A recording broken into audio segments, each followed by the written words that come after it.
All right. Today's guest here in Opposite Conversations is a gentleman by the name of Rob. Rob, every human has a flaw. Rob, happens to be a very talented, smart man. Um, good cars that he owns, but he's a Broncos fan, and that's his flaw. The fact that he's a Broncos fan, it's really the downside to a lot of different things. And so at the last meet, he was kind enough to offer me a seat, but come to find out it was a Broncos. And I couldn't. I'd rather stand. And my back was hurting. No lie. And I said, nope, I'd rather take the pain than to sit on a Broncos. But now, man, how you doing? Good, man. I'm sorry to hear about your back, bro. Like, you got to get that handled because you don't want to be that guy that says, "Oh, my back" all the time. So get a chiropractor. It's funny because you mentioned that last time with my Yeah. behind the left leg. That one has gone away since, but we'll see when it comes back, right? Um, I mean, it's crazy. Like you look like you lost weight since the very first time I've ever met you. So you look like you're running pretty good. You're healthy. Yeah, I gotta thank my wifey for that because she's a vegan, and so I kind of lived that plant life for most of my life. I wouldn't say I'm a complete vegan, but majority of our foods are plant-based. So Hey, yeah. so I'm assuming that you weren't like that. Right, right. No, it wasn't. So when did that As start?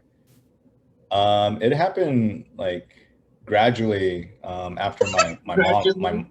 yeah, yeah. It actually happened like after my mom passed unexpectedly. So the wife or Sonia, that's why my car's called Red Sonia and Sonia. So um, yeah, so well, she took initiative and basically looked at what we're eating and stuff like that. So we started to be like pescatarians, where you just eat fish, and then it went to vegetarians, and then it went vegan.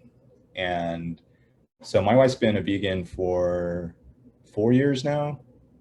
So, and I've been floating on and off. The majority of my meals are plant based. So, And so for yeah, the past 4 years, it's been gradual. yeah, yeah, yeah. And then, I've been just like going to the gym as much as I can, but I'm not like a gym rat or anything like that. But yeah, so just watching what I eat, portion control. Intermittent fasting is another thing that we do. So I don't eat after 8 o'clock, and then I don't eat anything until like noon or 1. So So you have that one. Well, not yeah, like I do intermittent fasting, but whenever I do yeah, try it, I do it the other way. I think it's like from 7 to 4, and then yeah, the rest of because I'm a big breakfast guy. So yeah. And I miss, don't get me wrong, like breakfast. When I have an op, yeah, I'll definitely eat my pancakes and I love, that was the thing with our family, was like Sunday, big breakfast, tortillas and everything. which So brings yeah. me to my point. What was it hard?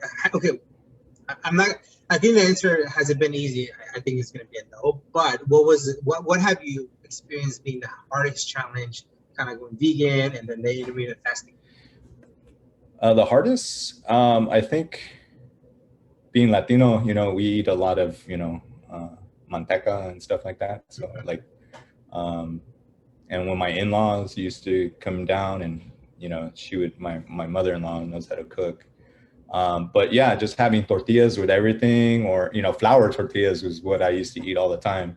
But now we eat like organic corn tortillas, right? So I love it. Yeah, no, yeah. yeah, but not as many, so, or we don't eat like potatoes and tortillas, we kind of like mix and match, but we cut back on bread. I used to eat a lot of bread. I don't eat as much bread as I used to. So, but there's nothing wrong with eating bread. But How do you feel? Is it true that like the energy's there and everything? yeah, yeah. So with anything, there's like a hump that you get over. Like there's like initial like, oh man, this sucks. But once you get over that level, it's usually depends on how long you go. But after like the third or fourth day, you're your feeling's completely different. Like you feel lighter, obviously, and you don't feel as bloated. And that's one thing I used to feel a lot of time is that we used to, I used to eat to get not necessarily full. I think I ate just to eat because there was food, and I didn't want to waste it. And for me, I don't like eating leftovers. I never liked leftovers for whatever reason. So I always my mom always told me, finish your plate all the time, finish your plate. And we had an inside joke within my family that my brothers and I were like the garbage disposals. We always came, and we basically finished everything. So like my mom brought us and my aunt, my tias, like there would be no leftovers, because we would eat it all. And, my tias would be like, oh, mijo, eat more, eat more and more. And, we didn't want to be rude and say, no. You can't say no. It's rude to say no, right? Yeah. When it's really good too, though, but I think as I got older, metabolism changed, so, once I hit that 40 threshold, I was like, I gotta ratchet back what I eat and watch I eat what I eat. So I just be a little bit more conscious. You look great, man. For being over 40, you look great. Yeah, I turned 46 in November. So you're closer to 50 then. Yeah. A year. Yeah. It's funny how you're eating vegetarian doesn't keep you away from drinking some of those beautiful drinks. What are you drinking right now? Oh, I'm drinking Breckenridge bourbon. That's usually my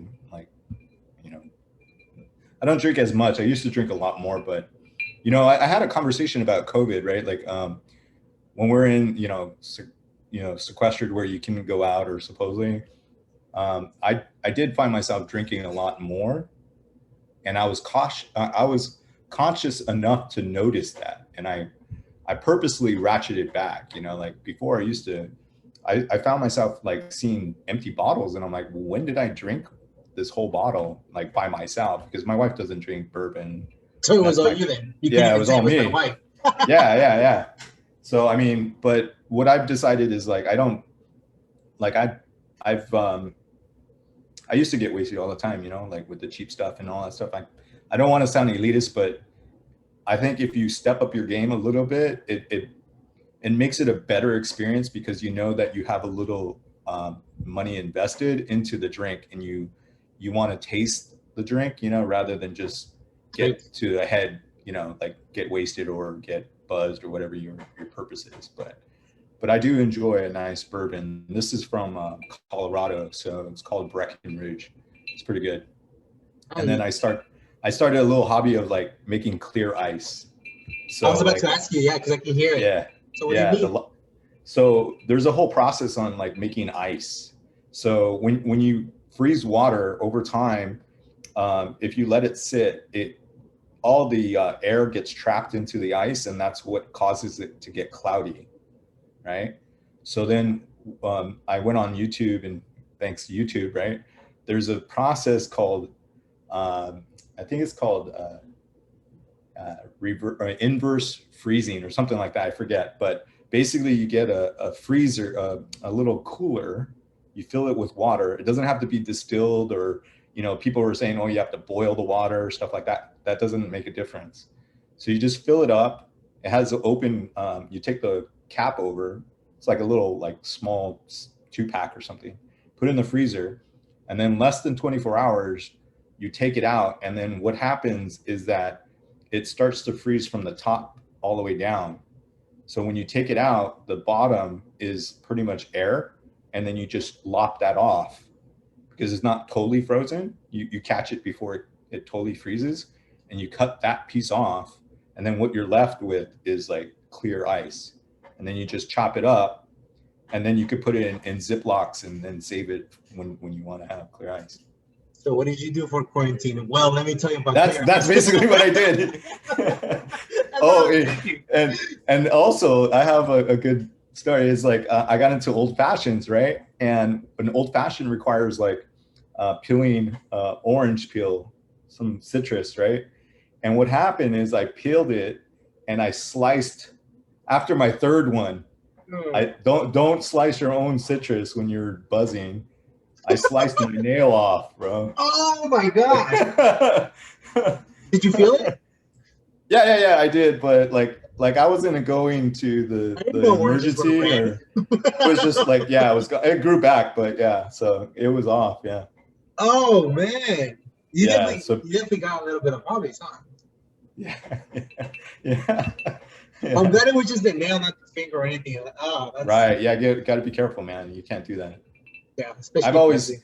I always have these little stories of finding like a cut here and there. I don't know how they happen. I got Well, scars on my head or something, you know. it sounds like you're intoxicated. It's not me. It could be that, you know. So So you like whiskey, right? So anything else mhm. that you like? You don't like beer? I do. Yeah. Yeah. I like there's a vegan beer called Modern Times. It's out of San Diego. It's pretty good. Really good. I like, yeah, I like IPAs, hazy IPAs, Sazon or Saisons. I guess that's how you pronounce it. I forget, but those are pretty good.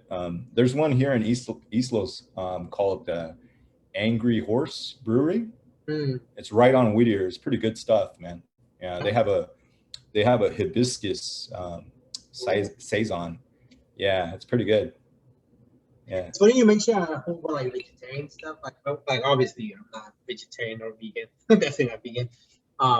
But my wife started eating more. Like she eats definitely cleaner, and so kind of gradually I have been introduced to a whole bunch of different stuff. And so she's been, we go get some vegan burgers, and like I tell her, I'm like I wouldn't know if this was non meat. I didn't know if this was vegetarian unless you tell me. The cheese as well. We had some. Uh, you know vegan cheese or whatever. And yeah, it tastes different a little bit, but there's a lot of food that tastes really good that I wouldn't know it was vegetarian. But my wife Yeah. is like, experimenting, and yeah, we like steak, here and there, but it's thanks to her that I've been kind of introduced to a whole bunch of different things. That otherwise, I would have been like that one guy who doesn't know anything, or be like, oh, vegan, hell no. And it's like until you try it, and then you're like, oh, this is vegetarian? Like, oh, I didn't know, like, you can make something so good out of this. Yeah, like 10 years ago, I mean, there was no options, right? I mean, all you had was like salads and shit. But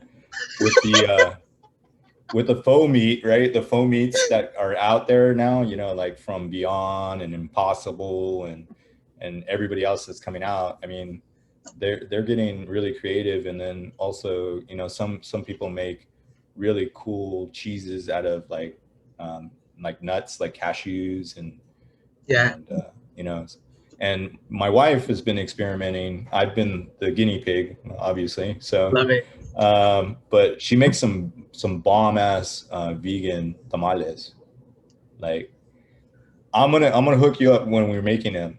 Like normally, obviously, when no lie. You tell me, I'll yeah drive to where you yeah live, and we'll pick them up because that's interesting. yeah, and you'll be like amazed, honestly. So she makes like the masa, like, and everything from scratch. Well, she buys the masa, right, from East Los, this place in East Los, and then she preps it her way. I'm not going to give you the secret. You have to be within the circle of trust, right? So, Alcohol. Yeah, maybe, yeah. Maybe I'll cut another finger and you could get the recipe, Rob's nail. It's right inside. Yeah. No, I don't prep any of that. So okay, yeah. Now we know. Yeah. Okay. Yeah. So yeah. But yeah, she makes them, and it was funny because she had a family event that one of the members was like, "Oh, I'm so glad you didn't bring any vegan tamales, even though they were vegan." Like the person didn't even know that they were vegan. She didn't correct her? No, she didn't. Oh, that's the biggest flex. Yeah, and that's the other thing, is that we found out that non-vegans, right? The vegan word is kind of like taboo. Yeah. Ill, like right? Broncos, like Broncos in the like the Chiefs, like the chefs.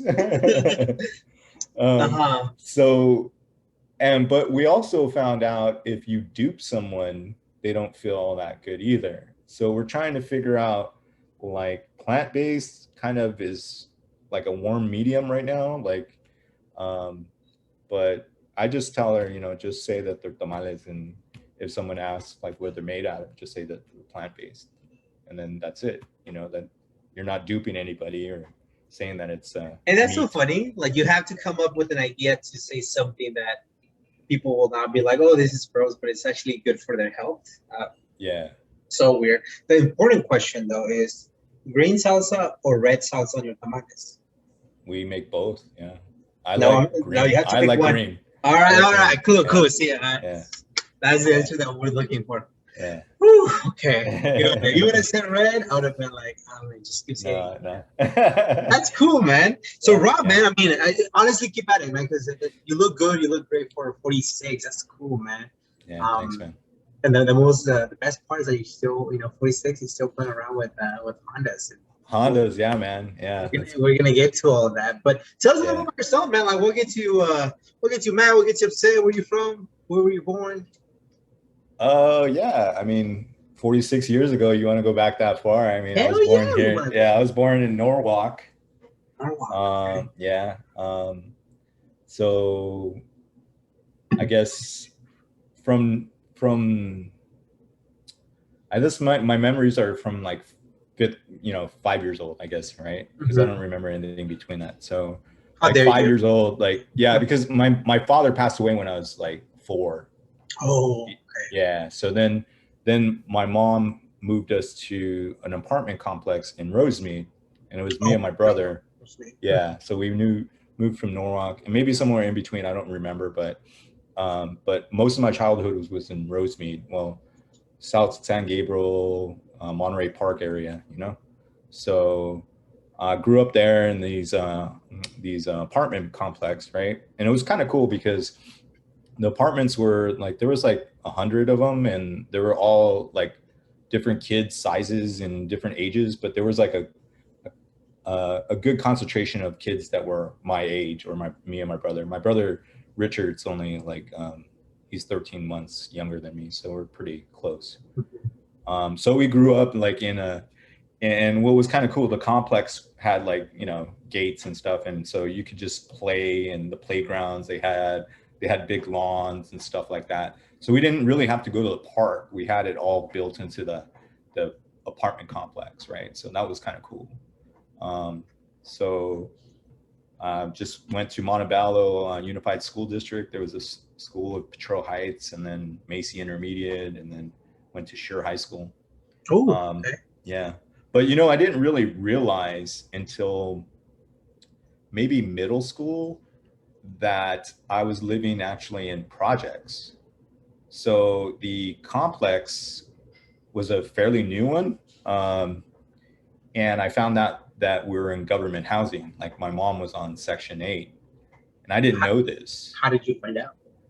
Well, I think I just started seeing other people's level of living and stuff like that. And that's like when I was in middle school, I started noticing differences. Like, my mom, provided as much as she could, right?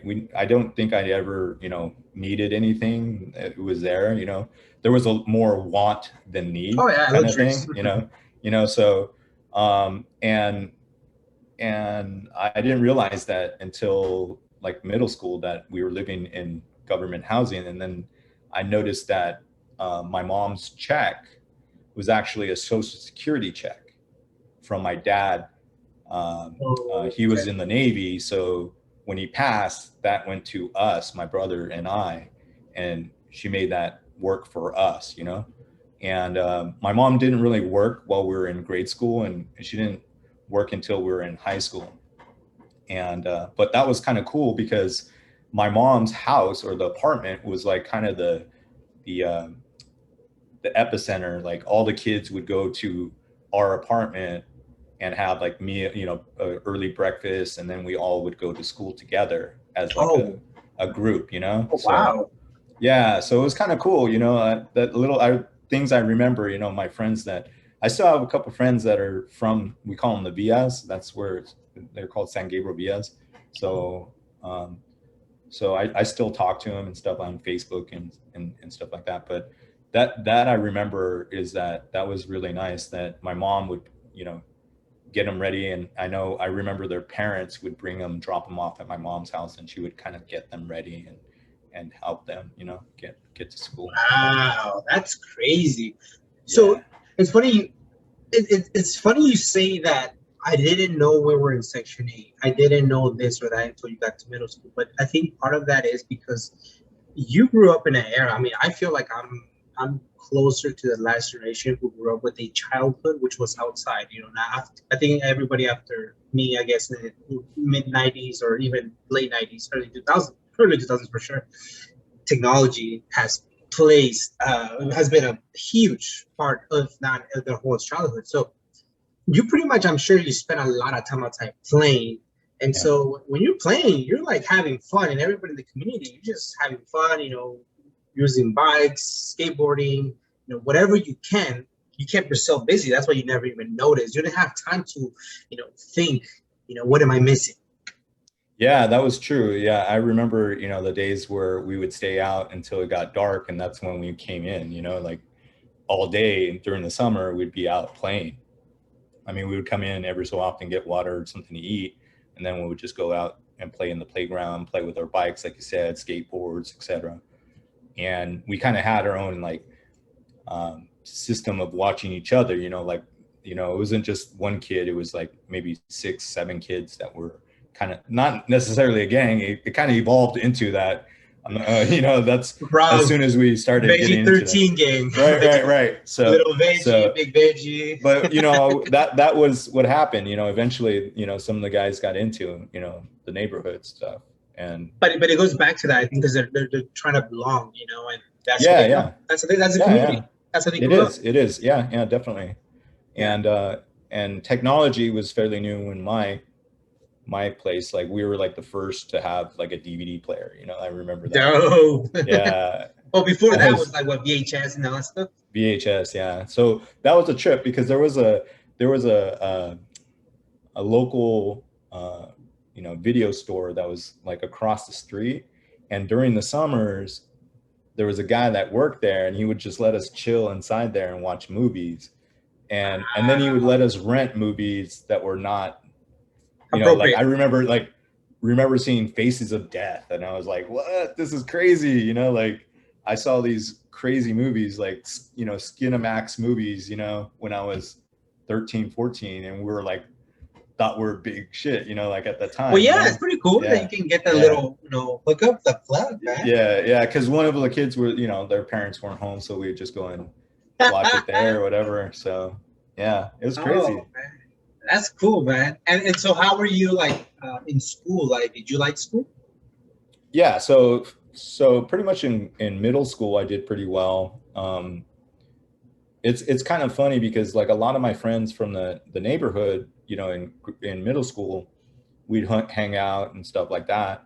But honestly, I don't want to say racial stuff, but like I'm going to. I like you kind of preface something. When you say something, I don't mean disrespect, but usually you preface it, right? So I'm not calling you stupid, but so like in middle school, I had more Asian friends. Like I had like Japanese, Vietnamese, Chinese friends, right? That I didn't have in the neighborhood that I was staying at. And, they got me into like, they had these handheld Nintendo video games, and we would trade and we'd do all kinds of stuff. And I was pretty academic. I was in chess club when I was in grade school. You were like an Asian, but looking like Brad. Yeah. I played the violin, bro.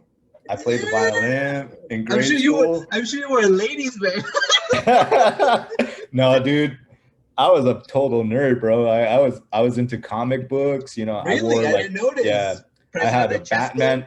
I had like 8 different Batman shirts that I would wear, like different ones to school. I thought. What grade was this?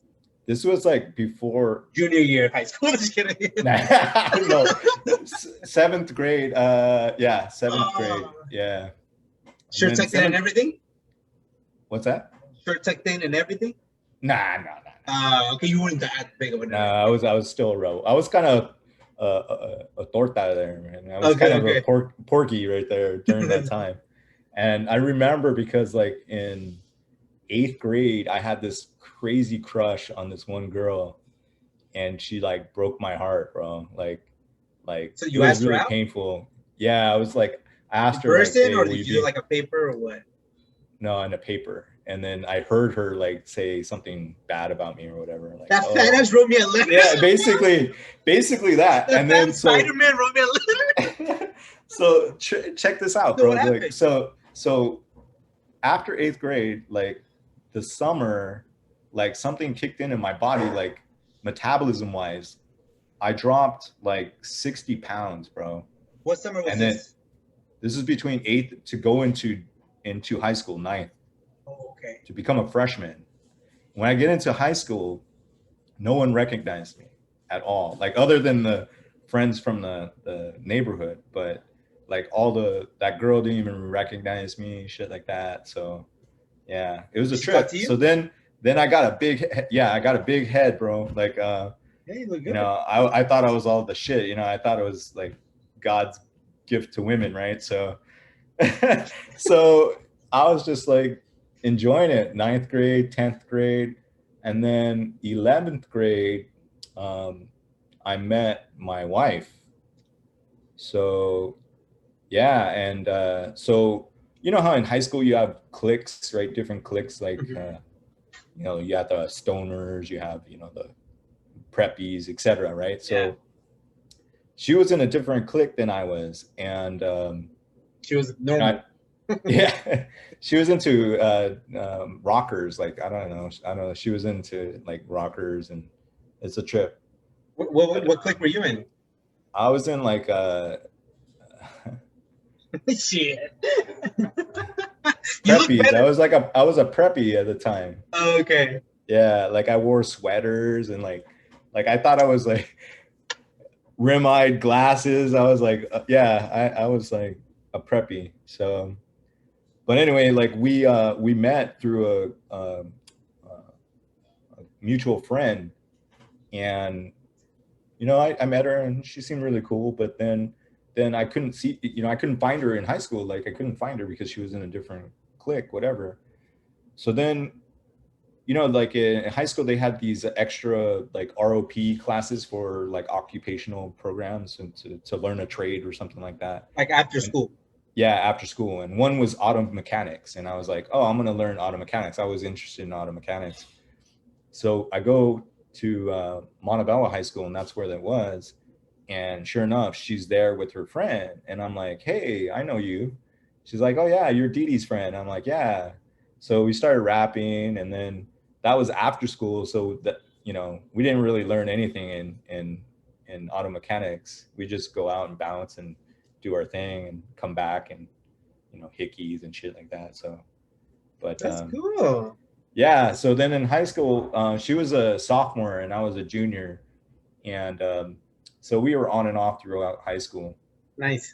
High Yeah. school loves. But you know, that's how it is. But then in high school, I was doing pretty well, but I didn't know about any, like my mom taught us like we can do much more with our brains rather than our backs, you know? So, but I kind of didn't really like take that to heart. I didn't really like apply myself because my mom really didn't really, you know, force us to do school well in school. I mean, as long as we were graduating and doing well, going to school, that's all she cared about. Um, so I didn't know about SATs or anything like that to get into college. So I ended up going to ELAC, right? Nothing wrong with ELAC, but what happened is like it felt like high school again. You know, like I was hanging out with like the same guys. By that time, I was into like DJing. I was like a DJ for like house parties and stuff like that. Um, I was hanging with the housers or whatever you want to call them. You know, like Were you trying to make rebels. were you trying to make money or just to be in that know? Yeah, we promote and get money and, you know, stuff like that. So, but in East LA College, I didn't really apply myself. I didn't really find anything that I wanted to do, and so, you know, I had some odd jobs here and there. I was working at Blockbuster, and Blockbuster. Blockbuster was interesting. I learned a lot there. Uh, But anyway, so, and it was a trip because, you know, I couldn't afford a lot of things. So I figured things out, right? I hustled my way to get what I wanted, legally or illegally. There's a gray area there. Allegedly. Yeah. So, like they used to rent like PlayStation consoles at Blockbuster, you could rent them, right? And there was like a graveyard in the back. And I asked my manager, I go, hey, you know, what are we doing with these? He's like, oh, they're junk. And I go, well, do you think I can mess with them and see if I can make one? He's like, yeah, help yourself. So I made two. I kept one, and then I sold the other. And then I started figuring out, you know, you can make mod chips, you know, like to do backups, PS1 games. I'm totally talking about illegal stuff now, but yeah. So that's I kind of did that on the side, but that's freaking cool though, man. That's like super like hustling. yeah. So I mean, bootlegging was a big thing, right? So It's so funny how the internet kind of just like took over that. Over that, yeah. Like music nowadays. Like remember when like I don't know if you ever used LimeWire and all those different, you know, softwares to download music. Now it's all over YouTube. Like now you can download it. Now Pandora has it. Like I can't remember the last time I bought a CD. Yeah, I really can't. I think it was back in high school because now the internet has all of that. You don't have to do none of that. And you know, electronics and computers always fascinated me in high school too, because I took. It was a trip because there was a friend of mine. His name's Don. He was a neighbor of mine, and he was into computers. He had a Commodore 64, and I remember I was like totally jealous. And so my cousin hooked me up with an older computer. He was into computers, and he knew I was into computers. So he loaned me an 8088, which was like this big monster computer that sat on the living room, dining room table. Sick. And yeah, and I somehow figured out how it had a modem, so I figured out how to connect it into a BBS, and then Don gave me like the heads up on what a BBS is, and that was before the internet. And you would connect, and then I figured out how to create a dialer program. So basically calling a bunch of numbers to find other computers, and then I would try to see other BBSs, try to connect to them and stuff like that. And then my cousin ended up taking the computer because he, you know, it was only on a loan.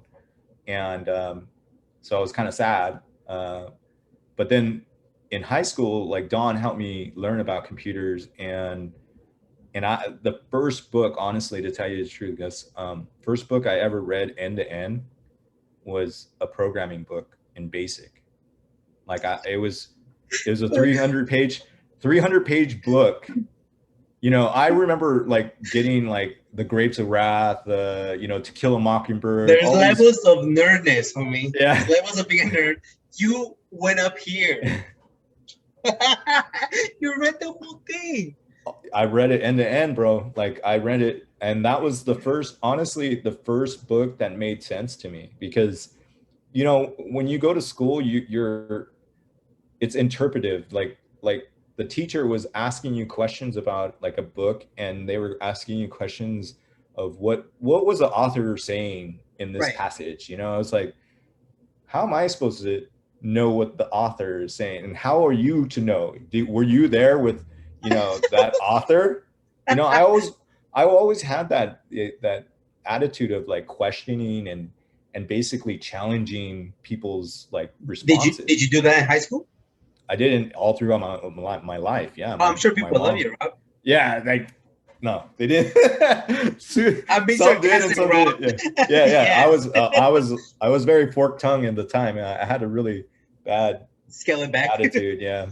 Well, I wouldn't necessarily say bad attitude unless you went about it the wrong way, but I think it is good to question those, because it really creates dialogue. You know, not everything has to be, because you bring up a good point. Like, yeah, like what was the author saying? Well, this is the way I interpret it. What makes you think that whoever the educator is, you know, 100% right? And I think that's you being creative. That's you being, you know, if we all think the same way, then the box is always going to be full.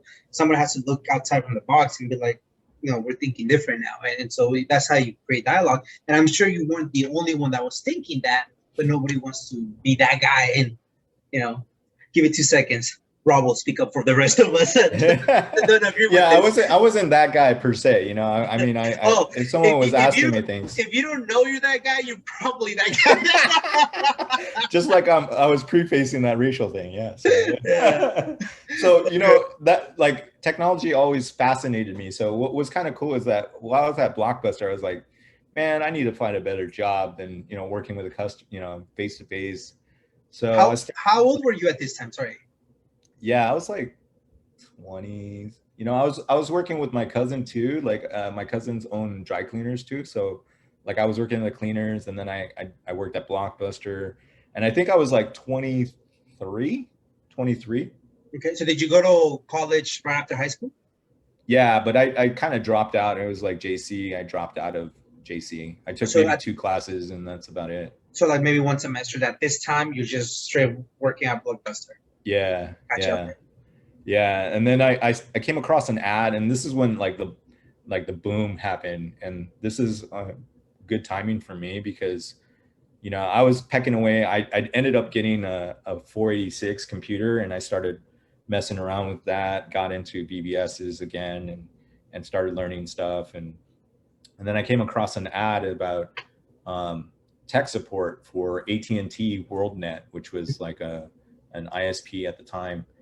And I went, and it was in Burbank, and they basically hired you and trained you to answer calls. It was just a call center. Like, thank you for calling. You went through scripts, right? Basically, they taught you how to speak on the phone, how to answer, how to close. And then they rated you. There was people that were listening into your call, and they would come here and, tell you, okay, you did well with the opening, you did well with the close, etc. So it was really good for me because it taught me that, and also helped me in my other things, because social engineering was another part of my hacker mentality. Like you can basically be anybody on the phone if you know what you're talking about, or how you approach a certain thing, right? And if it didn't work, you can try another tactic, right? And that's always been in my ingrained in my brain somehow. I don't know where it came from, but AT&T was good. I was taking calls, but it was just a call center. I thought it was going to be more technical, right? It was just answering calls.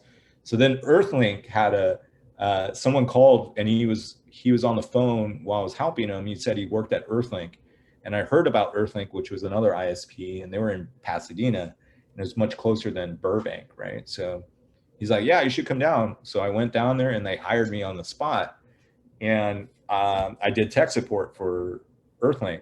And it was just basic Windows, like Windows, I think 95 and 3.1 was like the operating systems. But then what was really cool about Earthlink is they gave me opportunity to learn anything I wanted. So, by the time like each tech had like a skill set, like a specialty. key set. Yeah. So, I mean, I got everything because I wanted to know everything. So, and I ended up moving into, Earthlink. Within my career at Earthlink, I had like 10 positions or something like that. Wow. And I ended up leaving Earthlink when voice over IP was like the new technology. And then I worked for a VoIP company, and that was in Simi Valley. So how many years do you think you worked at Earthlink? I think it was like 6 years. So you're like late 20s, and so I think after year 2000, I remember being there for the year 2000 when everybody thought everything was going to crash. Yeah, I was at the knock. You have the net bubble. Yeah, you're right. Okay. Yeah. I was at the knock, and I had to like say that everything was cool because it started in New Zealand, and then it went all the way across to make sure that all the networks were up and running. So that was fun. That was kind of cool because we partied after that. Like after nothing happened, we were all like wasted. It was pretty cool. At this time, you're still living in East Los, or did you move when you started working? I moved out. I found a place in Walnut with my brother. We were living in Walnut, and then ended up getting my own apartment in Monterey Park. Yeah. So I think I moved out once I was like, the first place was like when I was 19, when I moved out 20. So I didn't really stay in the house that long. And throughout this whole time, you're still dating your now wife? or is it still on? Yeah, we were like on and off. Like, so after high school, we broke up and we had like a 5-year gap. Oh, okay. And, you know, we would keep in touch and, you know, stuff like that. But then I just realized like I was a dick and, you know, like stuff that I did. Love that. You know, I basically had a really Ownership. epiphany, you know, epiphany that I you know, you were not really as mature as you thought you were. Yeah. So then we started dating for another 5 years again. And then we got married in 2004. Yeah. Okay. 2004. Just so I can get an idea of like, okay, because you got your personal life, you got your work life, and then, you know, at this time, how are you commuting? I mean, cars, how is that going on for you? Oh, yeah. So my first car, check this out. My first car was a Datsun B210. And how old were you? I was like 19, 18. Datsun B210? Yeah. It's a fastback. Oh, I think I know what you're talking about.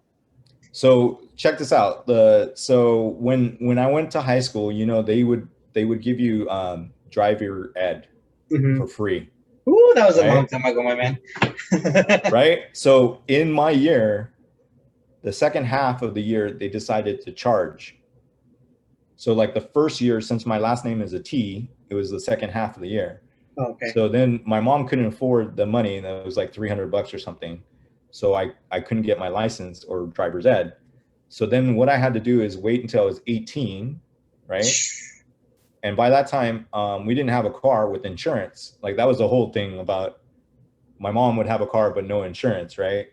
And you had to go to the DMV with a car with insurance, right? So while I was working at my cousin's cleaners, like when I was 19 or 18, there was a place that in Bell Gardens, right on Garfield and Florence, that would rent a car to get your driver's license. And so that's what I did. That's so sketchy. Like even when you say it right now, you don't worry about, you know, making copies of little games. That was legit illegal, sketchy.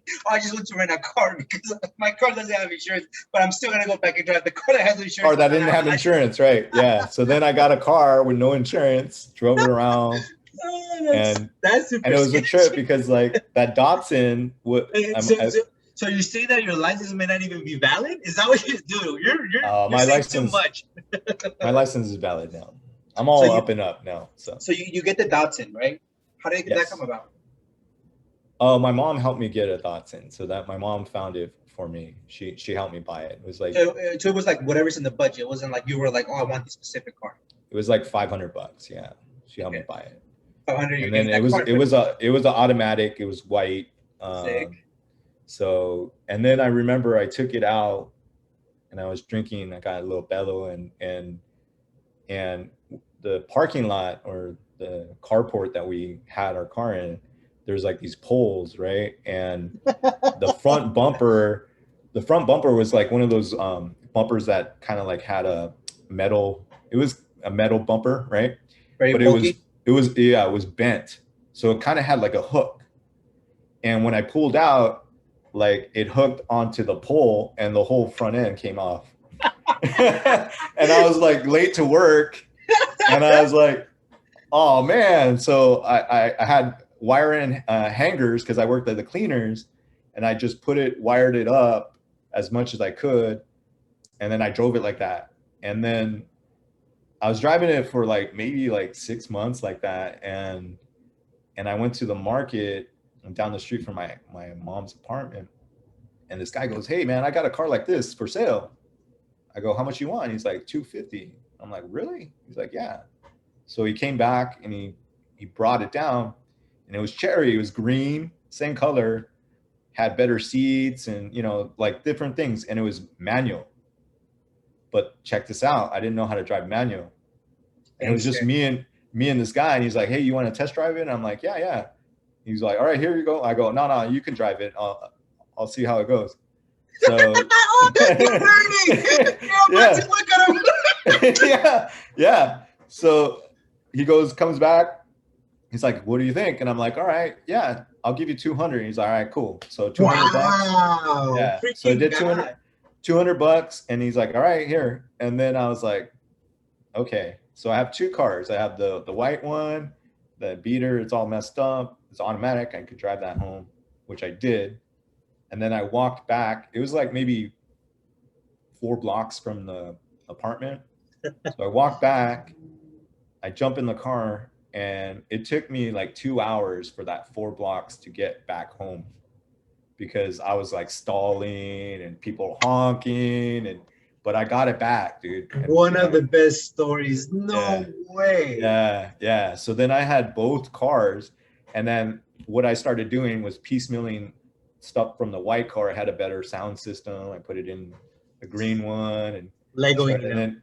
then I sold the white one for parts, stuff like that. And that was kind of the start of like modding and getting stuff done. But No I shit. remember like driving stick, and that was the way I learned was on my own. So 4 blocks, two yeah, hours, four just blocks, two sweating hours. and stalling every 2 seconds. Yeah, and we lived on a hill. Like there was a hill Oh, too, and the worst. that Ah, was the no. worst. Yeah, but Oh my I goodness. made it, so it worked out. And then after the 210, I got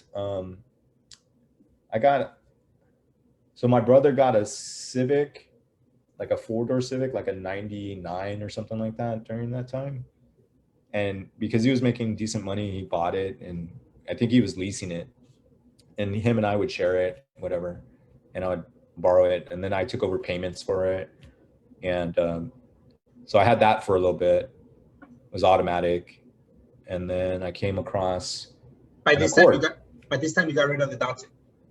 Yeah. By that time, yeah. And then at that time, we didn't know about credit and like paying your bills and stuff like that. Like no one taught me. Wait, what do you mean you know about somebody pay your bills? You got to pay your Yeah, bills. you get credit cards at ELAC. They sign you up for like credit cards, and then So you end bad. up like spending them, right? It was really bad, right? So I was It's in like debt, like crazy, and they ended up repoing the Civic, right? And then I was struggling for a while, I was riding the bus, doing stuff like that. And then I went and I ended up saying, you know what, I need to get a car. So I went to Gaudi Honda used dealer shop, dealer. Came across this Accord, a green 4-door stick LX. what year?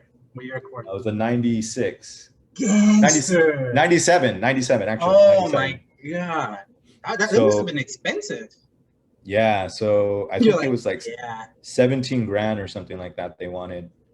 But then they financed me, but it was like at like 17% interest or something like that.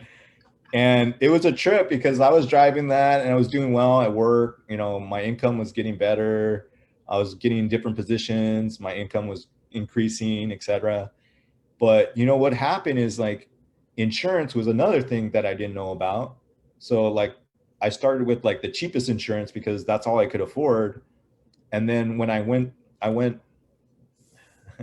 used to go to, I still do, computer conferences in Nerd. in Las Vegas. I used to go by myself, and then I ended up taking Sonia with me, and my car got stolen. Is that And Accord? yeah, the cord got stolen, and Oh, and I and was you. like, oh man. So Oh man. like it, so like I was stuck in I'm freaking sorry. You're like, oh in man. Vegas. In Vegas, what am I supposed to do, right? So we ended up flying back. I had to pay a ticket to fly back to LA, and I called my insurance, and they're like, they basically told me like I didn't have rental, I didn't have, I didn't know anything, right? So basically my deductible was like 2 grand or something like that. It was stupid, right? So anyway, the shop there repaired it. I went to go pick it up, and I get it back, and I had like an Indoglow cluster back in the day. It was Indoglow. That was the whole thing about the tack being. You were so gangster. It had a sound system. It was lowered. It had wheels on it. That's all. I got it all financed through Pico Rivera swap meet. That was the head setup. Wow. Yeah. So anyway, When you get I it get back, what there, condition I was get it? it back, and I look in the cluster. There's like a P in the middle on green, and I'm like, That wasn't there ah, before. no way, dude. They put an automatic cluster Oh, that was nice in of a them. stick shift. I was like, no way. So, I took it back. I brought it to another guy that I knew here in Rosemead, got it all settled, and then I dropped them and got Mercury insurance and started from there. But yeah, I had that Accord for a while. I was commuting back and forth from Monterey Park uh, to Calabasas in that car. Oh, that's far. Yeah. And then what was kind of cool is like I've always been to Hondas, and my brother ended up getting a CRX that I was totally envious of, and he loved that car. And I remember taking it and driving it. It was so fun. And then he came across a EF, a hatch. And that was a car that I always wanted when I was in high school. And I go, hey, bro, whenever you want to sell that to me, let me know. And so he ended up owing me money. So he basically gave me the car. And it was like salvage title. It was pretty beat up. But what I ended up doing is like it got stolen like 4 times. But on the last time that it got stolen, 4 times. yeah, You're a regular, yeah, dude. The Accord got stolen twice. The Civic got stolen 4 times. That's so heartbreaking, dude. So So go ahead. So yeah. So anyway, on the last time, I met this guy. His name's Raymond, and he works at this R1 Motorsports. And I go, hey, can you do a swap? And he's like, yeah. I go, let's do a B18c swap. So we did a B18c swap. He made it carb legal, and yeah, it was carb legal. Had the sticker. It had all these JDM parts. It was kind of cool because there was a lot of like JDM importing places around Almani, South Almani, and I would go there and find like glass, find doors, power windows, all that stuff, and put it in the car. And then so I had the Accord and I had the Civic. So then my friend at work was like, hey, Rob, you're into cars. I'm leaving to Japan. I have an Evo for sale. And I'm like, Evo? I'm like, oh yeah, I heard about those. And I go, how much you want? And he's like, well, give me like 25K. And this is when I was married, right? So I hit up Sonia and I go, hey, babe, this guy at work selling this Babe. car. That's the only time Yeah. you call her babe. Yeah. She's like, wow, shit, it's gonna be expensive. I go, he's selling it for 25K, but like you could sell this for easy like 30, 35. And my whole intention was to flip it, right? Basically, Hey, this is an Evo 8, 9. Evo 8 MR, 6-speed. Good luck finding one of those now. It doesn't exist. So I drove it, loved it, and she kept asking me, when are you selling it? When are you selling it? When are you selling it?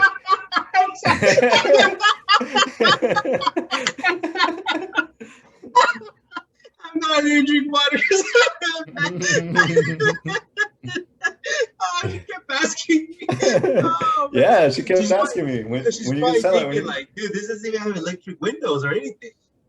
Yeah, so I ended up keeping it. She's like, oh, you're gonna keep it, right? And I'm like, yeah, I'm gonna keep it. And she's like, well, then you need to get rid of other cars. And I'm like, okay. So I ended up selling the Accord to a coworker, and then I sold the Civic to some kid from Modesto that came down. And then I kind of regretted like selling the hatch more than the Accord, unfortunately, right? I had a good time with the Accord, but it was like a pain in my ass because I remember how much I paid into that car, so I wanted it gone. But anyway, so I started hanging with Evo guys, and I met my best friend to this day at a local Evo meet. There was a forum called SoCal Evo, and we would meet for like a 626 meet, and we would always go on Thursdays, and we all meet up and talk about Evos. And then we started going to tracks, and I ended up getting an Evo 10. I tracked the shit out of that one. Did you sell the 8 and got a 10, or you have both? Yeah, I sold the 8. Well, so I sold the 8, and I was getting too many tickets just because it was an Evo 8, and I was getting tired of it, so I ended up selling it. I sold it like for 27 grand or something like that. You didn't lose any money on it. That's cool. No, I made actually like 2 grand after driving it for several years. And then I ended up getting the Evo 10. And then I told myself I was going to take it out to the track. And I ended up doing, weekly track events, got into tracking. And that was like 2008, I think, during that time. Yeah, that was the Evo 10. Then I ended up getting another Evo because they were like 0%. So check this out. I went from 17% interest rate for the Honda Accord, and then I went to buying an Evo at 0% interest rate. So I was like, oh, I did something right somehow. Pay bills. So then, yeah, I paid bills, right, on time, and didn't rack up my credit, right? So, and then Evo was Mitsubishi wasn't doing so well, so they were giving out like crazy lease deals on an Evo 10. So I paid off my Evo, my first one, and then I got a lease for 3 years. And then Sonia was like, well, why do you have two? And I'm like, well, one's track, one's going to be just like glitz and stuff. She's like, nah, that's not going to happen. So I ended up selling that. The voice of regret. yeah, man, because I wish I had it. And like I sold it way too cheap too. No. Yeah. So then now where I'm at now, like I ended up trading my Evo on a lease. I was gonna think about either buying it or trading it in, and they came in, they were like, oh, this car is like cherry, right? So my friend who was into Evos got into Porsches. So then I was like, oh, I drove his Porsche. It was really nice. What did you drive? 93, 96? It was a 991. Oh, the 991 was already there. Yeah. So then we ended up getting, in between that, I came across a truck, a Tundra, that I fell in love with. And it was through my wife's friend. And, he hit me up, and I ended up buying that truck. It was a Tundra four-wheel drive. Because at the time, we bought a house or a condo, and we're doing renovations, and we were like, buying furniture, stuff like that. And I said, we need a truck, just to have stuff, put stuff in, transport. So that's what I was driving, my truck. And then I had the Evo for a while. Then I ended up trading that Evo, and I got a Porsche. And I love that car. The Porsche was really nice, and it just sat in the garage. So I bought it back like 6 years ago, and I bought it for, it had 9,000 miles on it.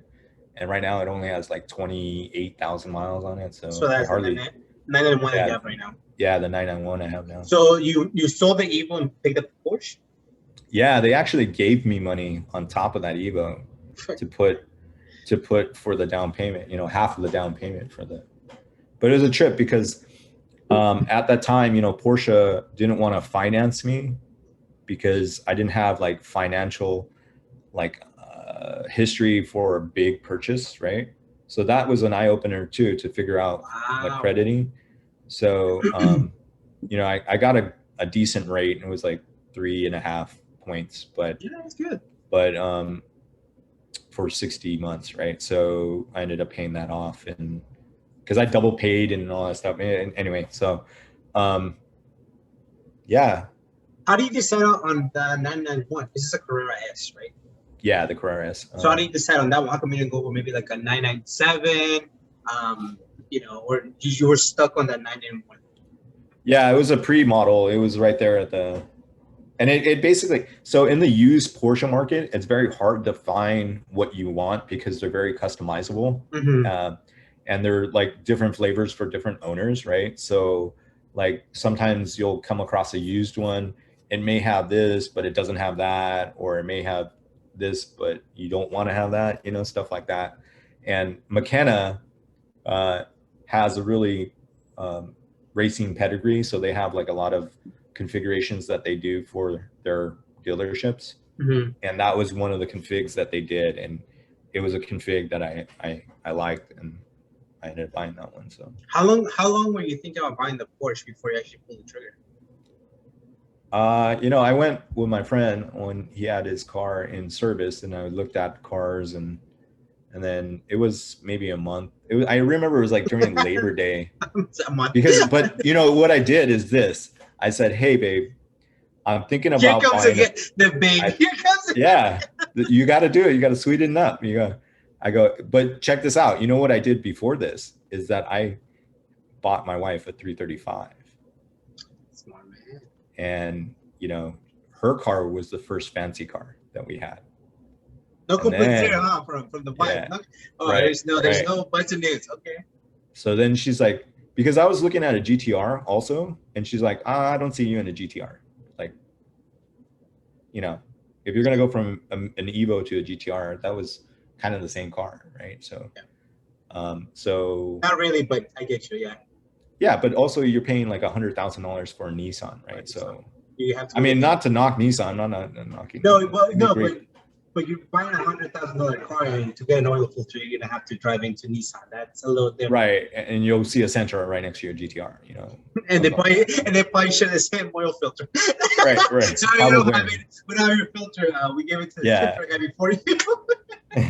And no, but it's true. Hey, shout out to all my GTR fans. Yeah, no, knock. I'm gonna get all GTR haters on like. So then you go with your buddy to get the car service, his 991, and then you see them, and obviously everything looks so much better in the show floor. And so you're thinking like, hey.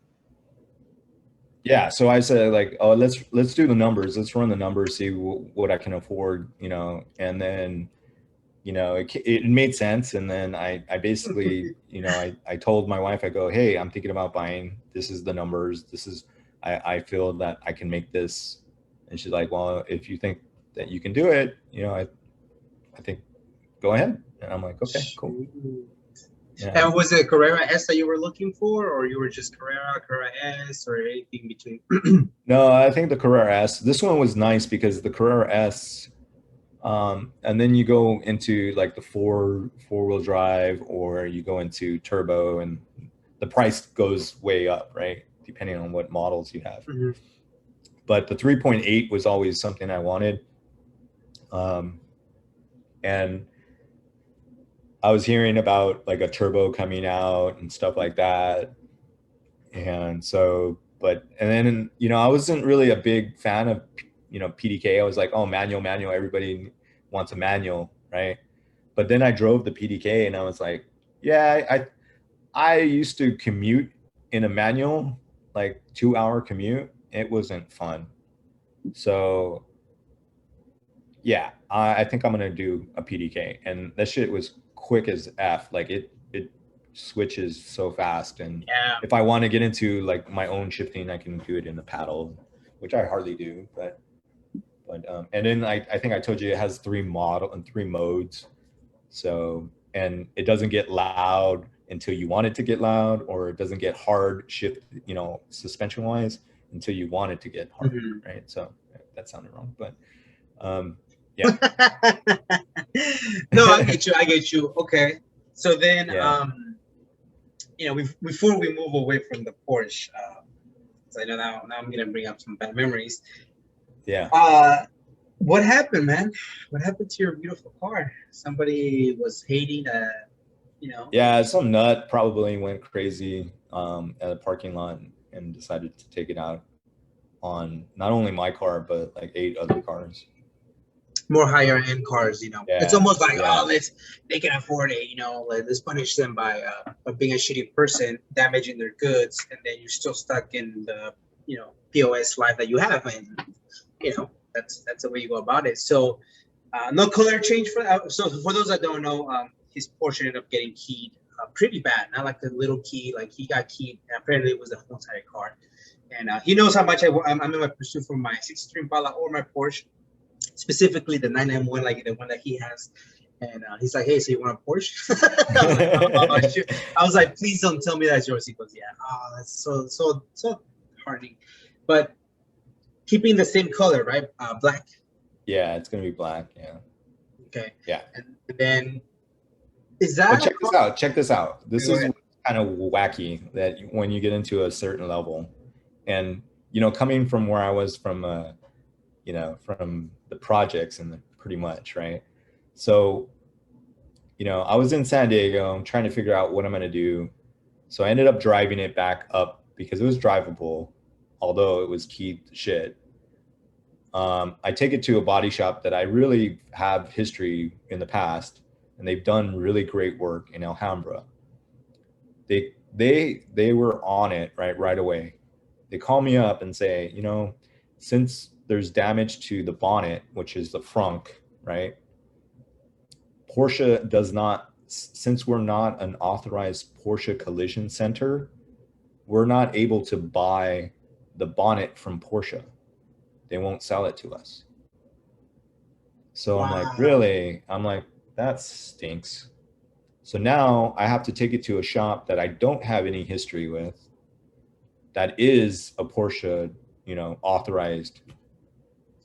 But on that note, though, it sounds weird, right? But it sucks that, oh, we're not, Porsche certified, so we can't buy the bonnet. That's how. Who the hell thinks of that? I would assume then, if Porsche is so picky about that, the company that they do business with, that car better come with show quality paint because they are associated with Porsche. So then I'm hoping and then the transition and customer service should be aligned with a Porsche dealership and a Porsche brand. I'm hoping they messaged me on Monday, right? And they said that they're waiting on a supplement, which is basically saying the amount that the original body shop estimated is actually less than what they're going to charge. Well, that makes sense. Yes, they're Yeah. gonna. Yeah, that makes sense. So, so it's going to be, I think it's going to be like maybe $6,000 on top of what I already got. So, it's not coming out of my pocket, which is thankfully, and that's the whole insurance game, right? Once you learn the game, you have insurance. yeah, and because what happened is, I was at the movies and I had my car parked at the movie theater in the drive, the parking lot, and I come out and in Alhambra, like the parking lot, this was like early when I first got my car, and someone ended up hitting the back bumper, and someone came by and said, "Hey, I saw the person who, hit your car." But it doesn't make a difference, honestly. Like, if there isn't any physical, like, people that were hurt, that person that runs away, I mean, yeah, they can go and try to get them, but you just have to have the coverage to cover that.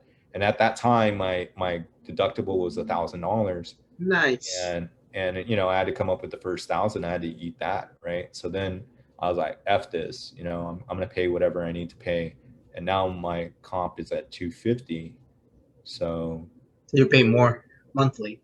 Yeah, I mean, a little bit. It wasn't it, but thankfully, because otherwise, where I'm at now, I would have to pay another $1,000. Right? So, you know what? But it comes with the territory, man. I think that's part of it. It's nice to see a Porsche, or whatever car, but it comes with the territory, and so that's part of paying to play and pay to play. Yeah, definitely. And it not that Porsche owners are on a human level better, but that's what I always get. I don't know why so much fuss in the Honda world. We drive Hondas, dude. Like, yes, wheels are expensive, like, or TEs, right?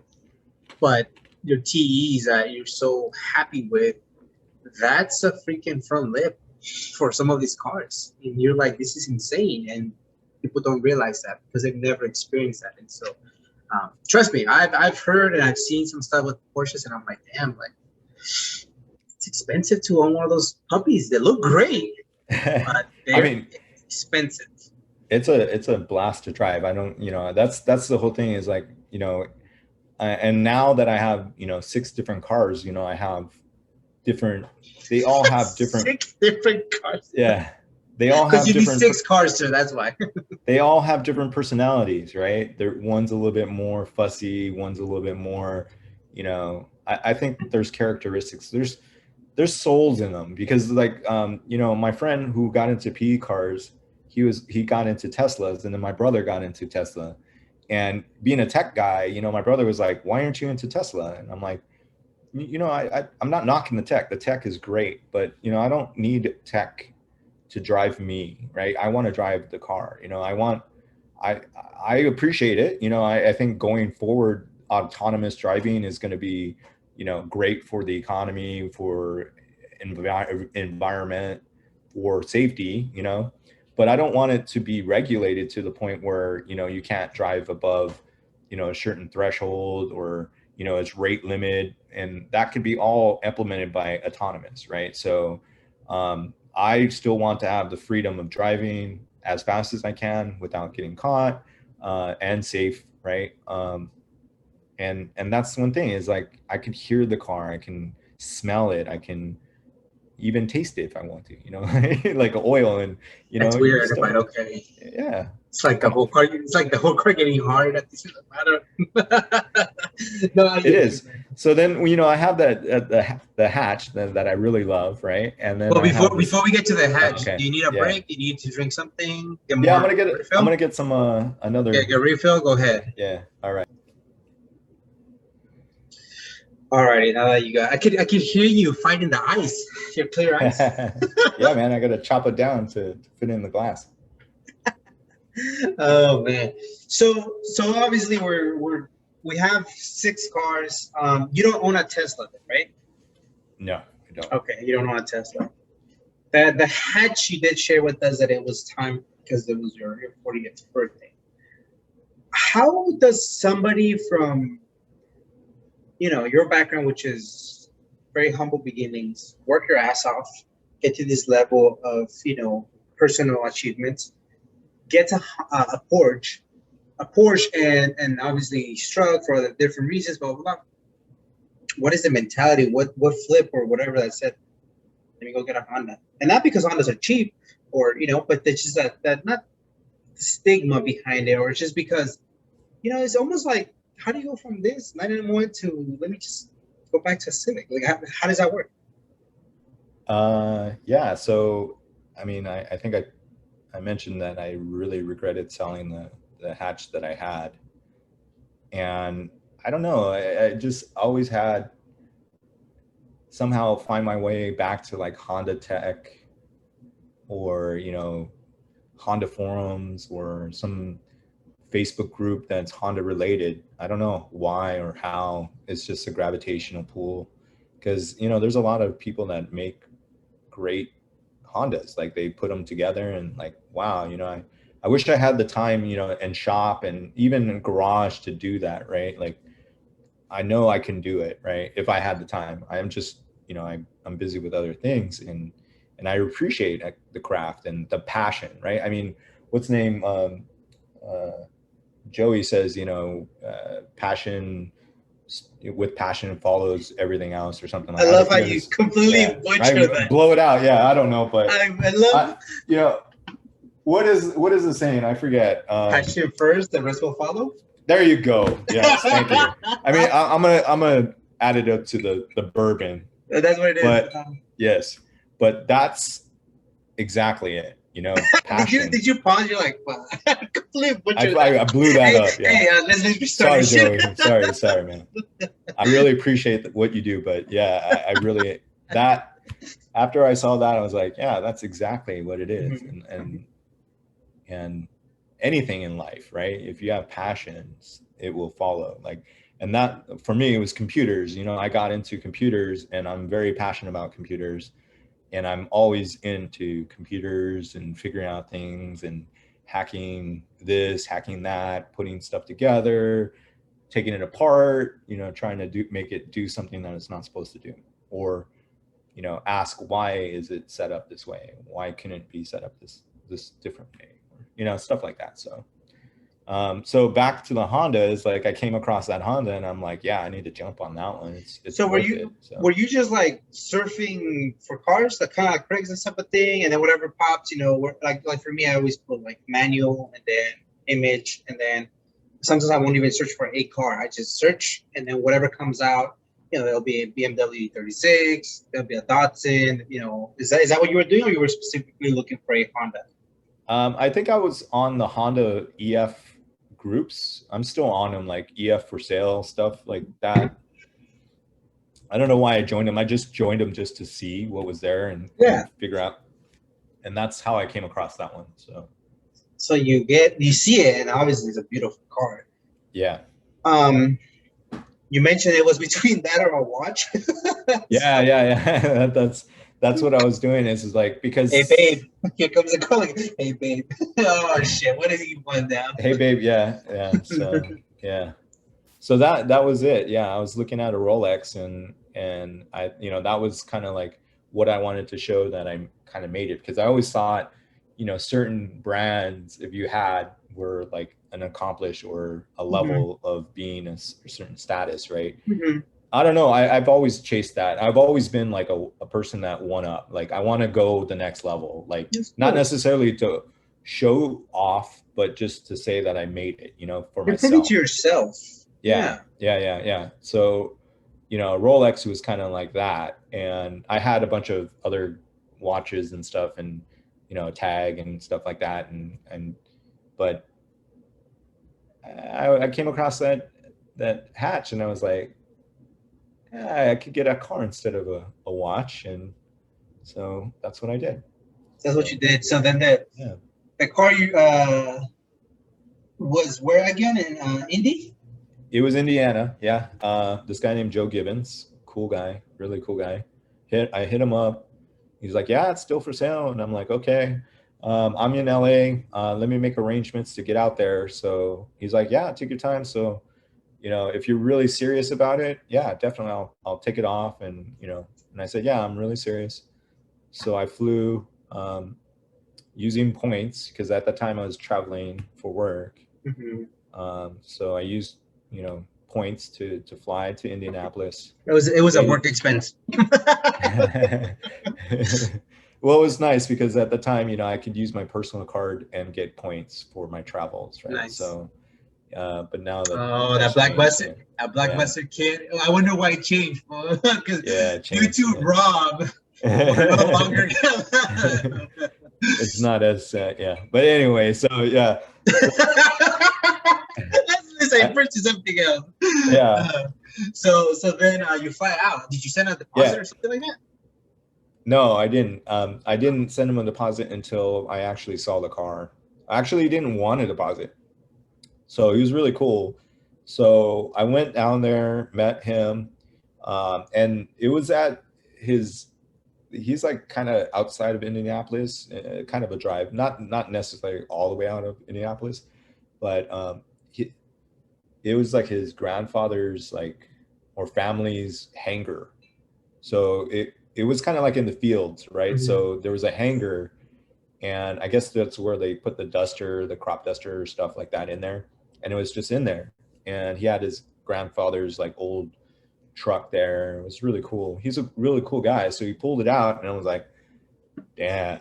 I was like, I fell in love with it. I was like, wow, and he goes, let's go drive it. And I'm like, okay. So I drove it. And this time you drove it. You didn't let him. This time I drove it because I knew how to drive state. And he goes, yeah, man, I could see that it's going to go to a good owner. You really, you lit up when you saw it, stuff like that. So I go, yeah, man, we'll make a deal. I'll come back with cash, and then we'll figure it out from there. He's all right, cool. So a month later, I came back.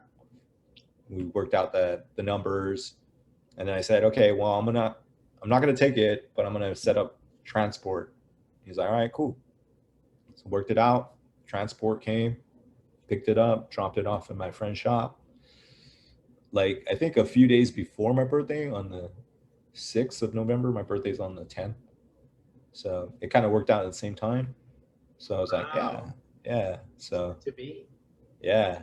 So 6 years ago. Yeah. Damn. Yeah, man, that car is so clean. The way you preserve that car, it speaks volumes. And I think that every time we see that car, it's so you, like everybody recognizes that car. I was speaking with Easy on a previous podcast or second podcast, and I said, not disrespect to some owners out there that have a specific car. You look at it, you're like, is it so and so with different wheels? Like they look clean, but you have to kind of really get close to it. Red Sonja, obviously, no. That's you recognize it right away. And that's a cool thing, That's a cool thing that you're adding all your touches. I know that you still have a lot of plans for it, but I mean, I think that it's cool that we see that car and automatically Rob comes to mind. So you pick up that car, the EF community. What were you expecting? How do you see it? Tell us a little bit more about transitioning back into the Honda culture. Yeah, because I keep ears to the ground, and I hear about the whole built not bought kind of thing, and I was kind of on the fence of like bringing it out because I didn't really actually do a lot of wrenching on it, you know what I mean? And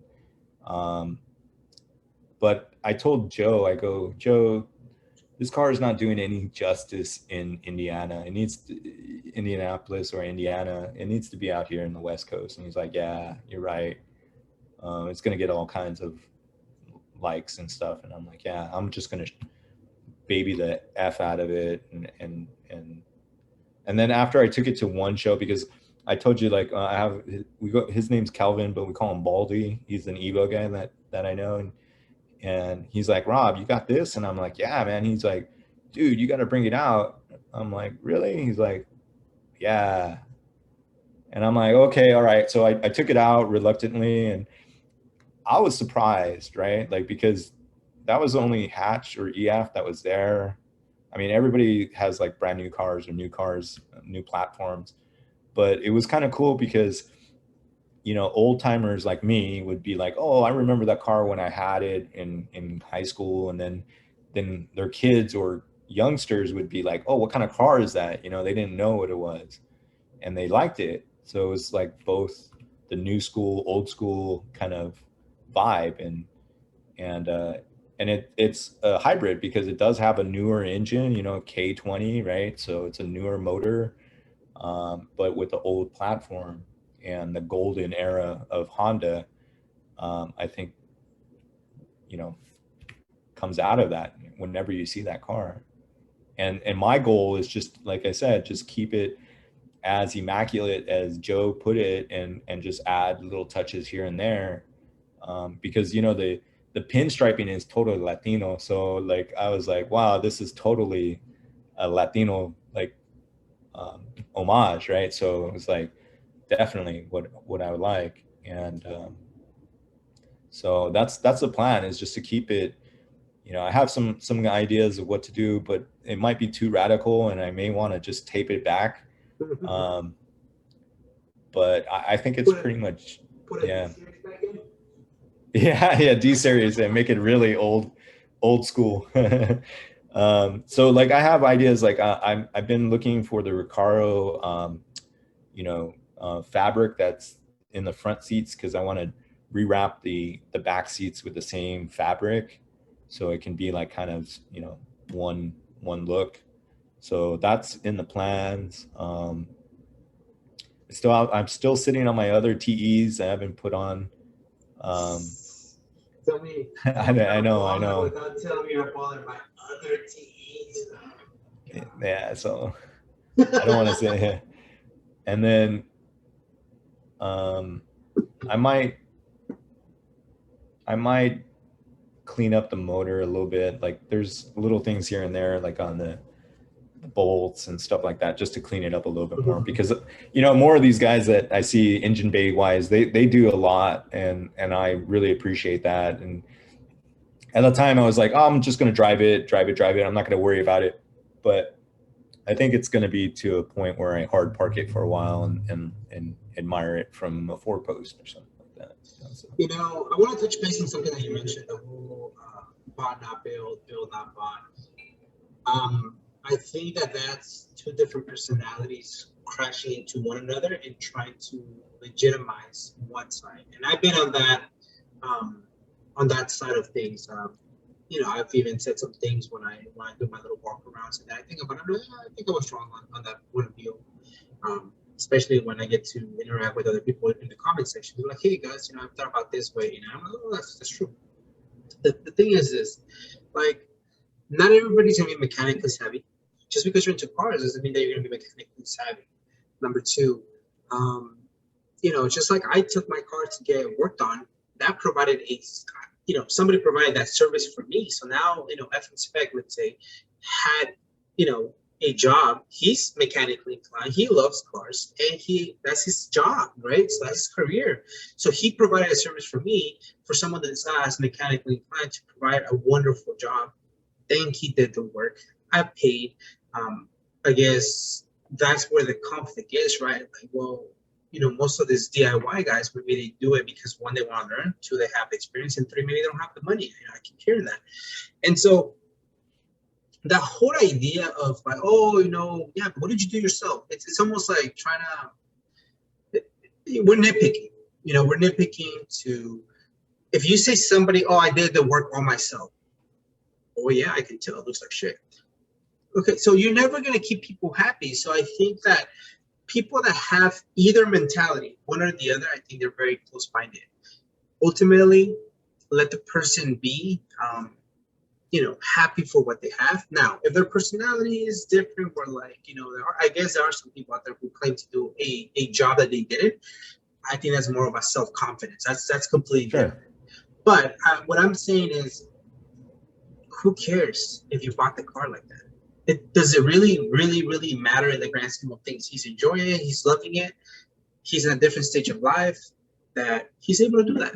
What's the problem? That you can't, or that you're upset that he's getting more recognition and you're not? I mean, ultimately, it comes back to confidence and the way we see each other, and that's how we project it to somebody else. So, if you are of that personality that build not buy, but look, I respect 150% the people that work on their cars by themselves and make them look extremely clean, especially in rough conditions, not enough resources, in the driveway, they don't have a garage, they can just kick, like, I respect the heck out of you guys. However, there's some of us that are not as mechanic inclined, don't have time, we have different careers, we don't want to do it, put it that way. And, we also want to enjoy our cars. Yeah, I learned that as I got older. It's a different thing because, I used to judge everything, like I was always critical about everything. Like it goes back to that attitude of challenging, right? But what I've done is like I've ratcheted that back, and I'm like, who am I to judge anything, other than my own house or whatever I have put together. If something doesn't look right to me, then it's something I'm going to do, right? I'm going to figure out either I do it or I hire someone else to take care of it. And I that's it. And if you want to judge me, I'm okay with that. I don't really care. The thing is that I think over time, I'm to the point where no one could judge me other than my mom, who is no longer with me. My dad, who brought me into this world, also no longer with me. But my wife, that's all that matters. Like, and my brothers, right? People in my core, circle of people. That's all I care about in the sense of judgment. Like if they see me in a different way.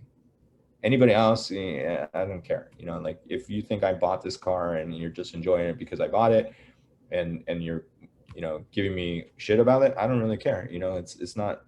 I don't need your time. I don't need it's wasted energy for me. I'm into the point of like wasted calories. Like when it makes me do something, that's wasted calories. I don't need to. I can use it to think about something else. So. No, yeah. No, yeah, definitely. It's almost like a T37. I'm always talking smack on them. Yeah. But they look great though. No, yeah, it's all right. I started thinking about that. I wasn't really a big TE37 guy. Apparently you are now. I know now. I was more a CE38s. I mean CE28s. CE28s. Yeah. So right. My best wheel that I ever had was on my Evo. I had a 19 by 10.5 CE28 plus 18 offset. Oh, that's impressive. Or I think it was 22 offset. Yeah. And then I had 18 by 10.5 plus 15 offset on the CE 28s. Oh, so you like that wheel? I love that wheel. The reason why I don't really like it for Honda is that it's an 8-spoke rather than 10-spoke. Mm. The 8-spoke doesn't really do it for me. Like the 10-spoke and it being really concave, like if you look at the really offset, like aggressive ones, those do it. They get me moist. But So I don't know. Maybe I might look change at your mind. Yeah. When are you putting the C28 on the Porsche? Yeah. That was so I kind of was a little bit hesitant about having Japanese wheels on a German car, right? I was kind of like, Go for really? it. You just say you don't care Yeah. about nobody's validation. Go No, do that it. was me. That was me. So That's what I would do. So that's the plan for me. Like, if I was to go get a Porsche, I would definitely most likely will try to find a wheel that obviously that I like. I honestly wouldn't care if it was, you know, a different brand, as long as I like it. In fact, I would, you know, would want something different just because it stands out a little bit different. Sometimes, you know, maybe making things work a little bit more. You just have to be patient, and then you get the results. You know, the M7s, they're extremely wide on the Accord, but I mean, I haven't seen anybody else with some wide ass M7s, and maybe some of them like it like that, maybe some don't. But as long as I like it, and the same I thing love with those, and M7s are like, I mean, when I was like a kid, when I was in high school, when I first saw those M7s, I was like, and when they were brand new, like diamond cut, like polished, oh my God, they were so, there was total sex. I was like, oh man. I didn't like them at first. I Yeah, didn't like them. I was like, what's the big deal with this freaking wheel? Like, it looks plain. It looks black. Like, what is it? It looks like a steely. Like, I was like, yeah. okay, they polish a steely. Big deal. Yeah. I don't know. I can't remember that moment or that car that made me realize, like, wait a minute. And then I remember I was looking through, you know, just searching, and I came across those. And for 6 months, man, I had them screenshotted, and it was until my, you know, my girlfriend then, my wife, she was like, "Why don't you get it?" I'm like, "Well, because of school. I'm paying off school." She goes, "Look, you're very responsible. Like, you pay off your school. Like, you're just do this. We'll see, whatever you figure out." And you know, at that time, it was the second most expensive wheels I've ever bought. The first one was Jetlines, and that in itself, I think I I sat on those Jetlines for 3 months until she was like, "Hey, go do it, just freaking buy it," you know. And so eventually, I made a couple years, many years later, the M7s came around, and I've always been like a big budget nerd. So it's like, you know, I'll be at work looking at them like, how would they look on Jackie, blah blah blah. So she gave me the green light. She didn't pay for them, but she gave me that confidence of like, it's okay. Like, you need to give yourself permission to spend some money, and you know, they've been great wheels, man. I like them. I like what I've done with them.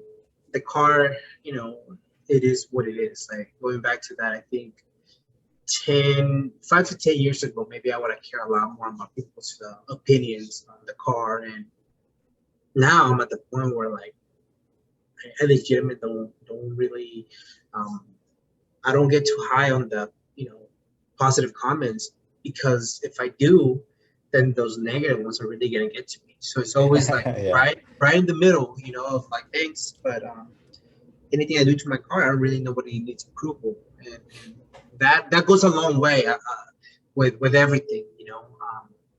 And I think that's the way you start seeing a different side of you, and even the way you interact with people. Like, you don't have that time, you know, Yeah. to waste your time to talk about people, to be in a negative state.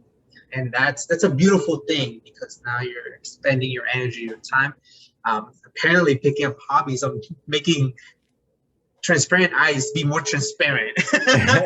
Well, cloudy ice to clear Oh, ice, God, that's a oh, different. that's a term. Oh, I'm sorry. Well, check this out. So this is what happened is this, like my cousin came from Colorado and he's like, "Hey Rob, you know, take me out." And we took the Porsche and I was like, hey, let's go to Beverly Hills. So we went to Beverly Hills, and we went to Beverly Hills Hotel, and we went to a bar there, and we had a couple whiskeys, and they gave us clear ice, like cute circular ice that was crystal clear. And my cousin was like, man, this is really fancy, right? And I was like, it was like $25 or something for our drink, right? It wasn't that crazy, but I looked at it and I'm like, clear ice. Oh, that's pretty cool, because until that point, I've never went to a bar that had like clear ice, and it was always a ball, but it was always cloudy, right? It was like, so then I started looking at like Let me trying to save figure this out. shit. Yeah. I'll check you when I get home. Exactly. So then I just figured it out. I went online and started Is that looking right? it up. So did you ask anybody there, or you didn't want to be that guy who asked? Like, hey, how do you? No, I didn't ask the bartender. I I'm didn't sure you get this ask question a the, lot, sir. But yeah. is this real ice? Yeah. So that's a thing then. Yeah. So check this out. Like the most profit margin you can make is with anything that's water based, right? So water is the cheapest thing that you could use for a product, right? If you're going to sell something. Why is soda so? You pay $2 for a 1 liter Coke. It costs them probably like 20 cents to make, right? Plus another 20 cents for the bottle. And then you have the shipping. Probably the overhead is probably like less than $1. So they're making 100% profit on it, right? So ice is the same way, like water based. So I was like thinking about, maybe I should start. Maybe we used to buy water, like that was the other thing. Latinos buying water, right? We always. So when we first got married, my wife wanted bottled water, so I'd go to the water store here, take five jugs of 5 gallon and lug them into the house. And every time I'd like, no. So we remodeled the place that we're at, and I said, we're getting reverse osmosis in that. So I don't have to go and buy water anymore. So, and then I started thinking about filtration in the house and all that stuff. So I did that. And then I still started seeing cloudy ice. And I was like, well, I thought it would be, clear. The thing that keeps us awake at night, Rob, are so different. We could not be any more different. You would be perfect for that meme. Like, when they're both sleeping, looking, she's like, I wonder what he's thinking about some other girls. And you're there sitting like, why is the freaking ice so cloudy?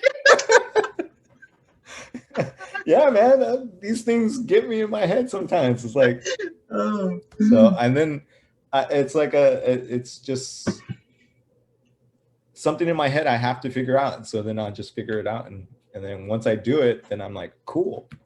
The same goes with like, check this out, with tickets, right? Like, I used to get a lot of car tickets, knock on wood, but okay.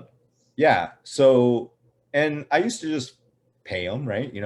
Get traffic school, shit like that, right? And then it was like, you know what? I'm gonna figure this shit out. People pay lawyers to go to traffic school and all that shit. I'm gonna figure this out. So I ended up going to Pasadena and Alhambra and just sat in court, just listening to cases. And man, no way. For real, dude. Oh yeah. Wow. And people are dumb. I'm going to tell you this much, but if you know how to game the system, you know how to work the system, it works in your favor sometimes. Majority of the time it will. Not all the time, but you just need to know the game. And so I figured, okay, when you get a traffic ticket, it doesn't mean that you need to just go and pay. You can actually fight it. And you can fight it either by showing up at the court, or you can do it by written correspondence. And there's a process to do that by written correspondence. And most police officers that are doing traffic will not respond to a written correspondence. And if they don't respond, it's dismissed. So it's in your best interest to fight your ticket. Although there is a bail amount that you have to come up first. So when you try to fight your ticket, you plead not guilty with trial by declaration, You have to come up with the bail amount, whatever that amount is, you have to come up with. It could be up to, 500, 600, depending on how severe. But if you win through a written correspondence, that money gets refunded to you. It takes a time, but it gets refunded. So it doesn't go on your record. It doesn't go on your record. You don't get any points. There's no traffic school, no nothing. So I tell, and I've been telling all my friends, kind of guiding them in that sense. And then I started seeing like Ticket Clinic and all these ads. I thought about that shit. Yeah. And I was like, oh man, I missed the boat. I could have been that, because they're not really paralegals. They're just giving you some kind of guidance. Rob, I'm telling you right now, listen to me, okay? That opportunity flew by. I better see a freaking big ass banner on the freeway with your face, with the clear eyes, looking through it. When life doesn't get any clear, when you need clarity in your life, get clear eyes. Rob eyes. I swear, if somebody comes up with that, I'm gonna think of you and I'm gonna be like, you know what? Someone was listening to our podcast. That's so funny. The idea that you're no wonder you didn't build your cars, huh? You're at the court sitting down like, okay, interesting. And then now if I can get the damn eyes to be even more clear, then I can rule the world. I mean, man, that's awesome. Oh, that's cool. That's just little things that I get kind of. Those are not little things. Like a needle in my head sometimes, like something I have to work out. So now you're trying to figure out how to perfect the wheel, huh? Or just how to make it more round. Round, yeah, smoother and clearer. And clear. Yeah. Oh, clarity. Man. Clarity is always good. So. Clarity it is. That's why you always ask questions to clarify. It's like clarification, Rob. Yeah, man. Same with like diamonds. When I wanted to buy a diamond for my wife, when I wanted to get engaged, right? I had to learn the 4 C's, right? Like I learned all that, right? Try to figure out what best diamond to buy, and that's what I did. So I don't have time to do all that, Rob. All I did, I told my girlfriend at the time, I said, hey, look up a picture of a ring that you would like, and then we're gonna go buy it. It's not romantic, it's not shocking, it's not anything, but she gets to see something that she chose herself. So she doesn't like it. Oh, girl, that's on you, right? your taste changed from when we were 19 to whatever we're now. But yeah, man, that's funny. You're in a quest for, you're so ahead of your time, Robert. You don't even know it. No, come on. No, what? Now I know why you didn't know Joey's, line, because it's. Yeah. Well, it's passion. Everything else will follow, right? So that's passion is what I really like. So I'm passionate about things, and when I get passionate about something, it drives me. I have this. So let me ask you this: the terminology of the word hacker has been used as a negative for the longest time, ever since the word came out. Unfortunately, that's not what I believe. A hacker is not a negative. Everybody should strive to be a hacker, not necessarily in computers, but in life. You're hacking away, trying to learn or trying to figure things out. And you're a hacker at any topic that you like. Clear ice is what I hacked out and tried to figure out. Court system is that I hacked that pretty much in that sense. And it's always perceived as a negative. And we as Americans, and I think all of us, should have that ingrained, that we should start looking at things not at face value. We should look behind the scenes, where the money is coming from. Always question, don't just take everything at face value, accept it when you want to accept it. If you're accepting it at face value, that's your level, and that's fine. But there's a lot of things that are behind or above that are not exposed until you actually ask questions, or now that we have information in our pockets, we can actually try to find it and look, so. Well, I think, no, go ahead. I think we come to the the level where we just accept it and we don't question, and it's based because of convenience and ease. So I always and like and it I more. and I will add another one: a lack of resource. And this is what I mean.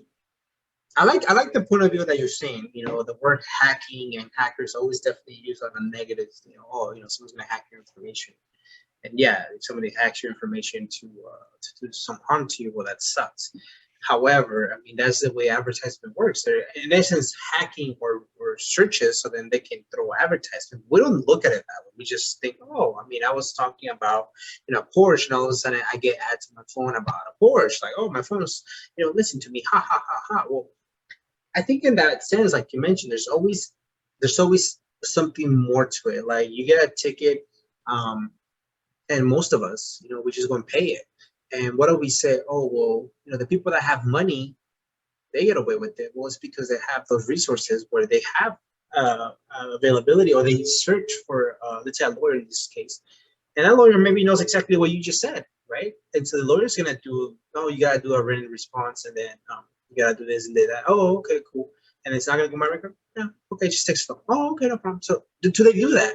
Well, they figure out something that work on their benefit. And yes, the law's there, but if you don't take the time, like you in this case, you physically took time to go into the court and just stare and to get information, where the rest of us are always just going to go, oh yeah, they get caught, whatever, you know, let's pay the fine. So I agree. I think that looking at things from a different point of view can definitely open up your eyes on a lot of things. And that goes with everything though, man. Like, you know, you mentioned stuff like, you know, driving without an insurance. That was normal, you know, growing up in communities like that, all of that was normal. I mean, I remember the last time, you know, I drank and drove. I mean, holy crap, I think I was maybe like 20 years old, 19, 20. And I remember that feeling driving back home, like it was the scariest feeling. I don't know, something changed. Now I would never do that. But all the people around me, it was a normal thing. So it's almost like you have to look at things differently. You have to question. You have to get information. And then, like you mentioned, if that's what you're going to accept, if that's what your reality is, that's what you want, then you go ahead. But if not, there's always something else. And, you know, education level. There's always, because you could have chosen to say Blockbuster is the end of my pursuit of being better, and I'm going to stay here. I'm never going to go out of business. Who's going to stop watching movies? Well, you know, right. Well, what happened? Yeah, displacement happened, right? So, and that's kind of funny because during that time, you know, when I was at Earthlink, I used to work like graveyard and swing shift, different shifts. And one of my hobbies was, you know, DVDs were like a new thing for me, and you know, you could put them in the computer and kind of dissect what a DVD was. So another book that my wife ended up buying me was called DVD Demystified. So anytime you want to look, I read that book end to end too, and it's about 800 pages. And what was really interesting, it talked about how a DVD is authored, how it's put together, what assets, what's actually on the disc. So if you remember, DVDs were really cool because they were interactive. There were certain interactive features. So as soon as you put the disc in, it did automatic like titles. It did like a screen. It had intros. It had all these like really interactive that were different than VHS, right? VHS, you just put it in, play, right? So a lot of that was all automation that was done and authored in a language that the DVD player knew how to play, right?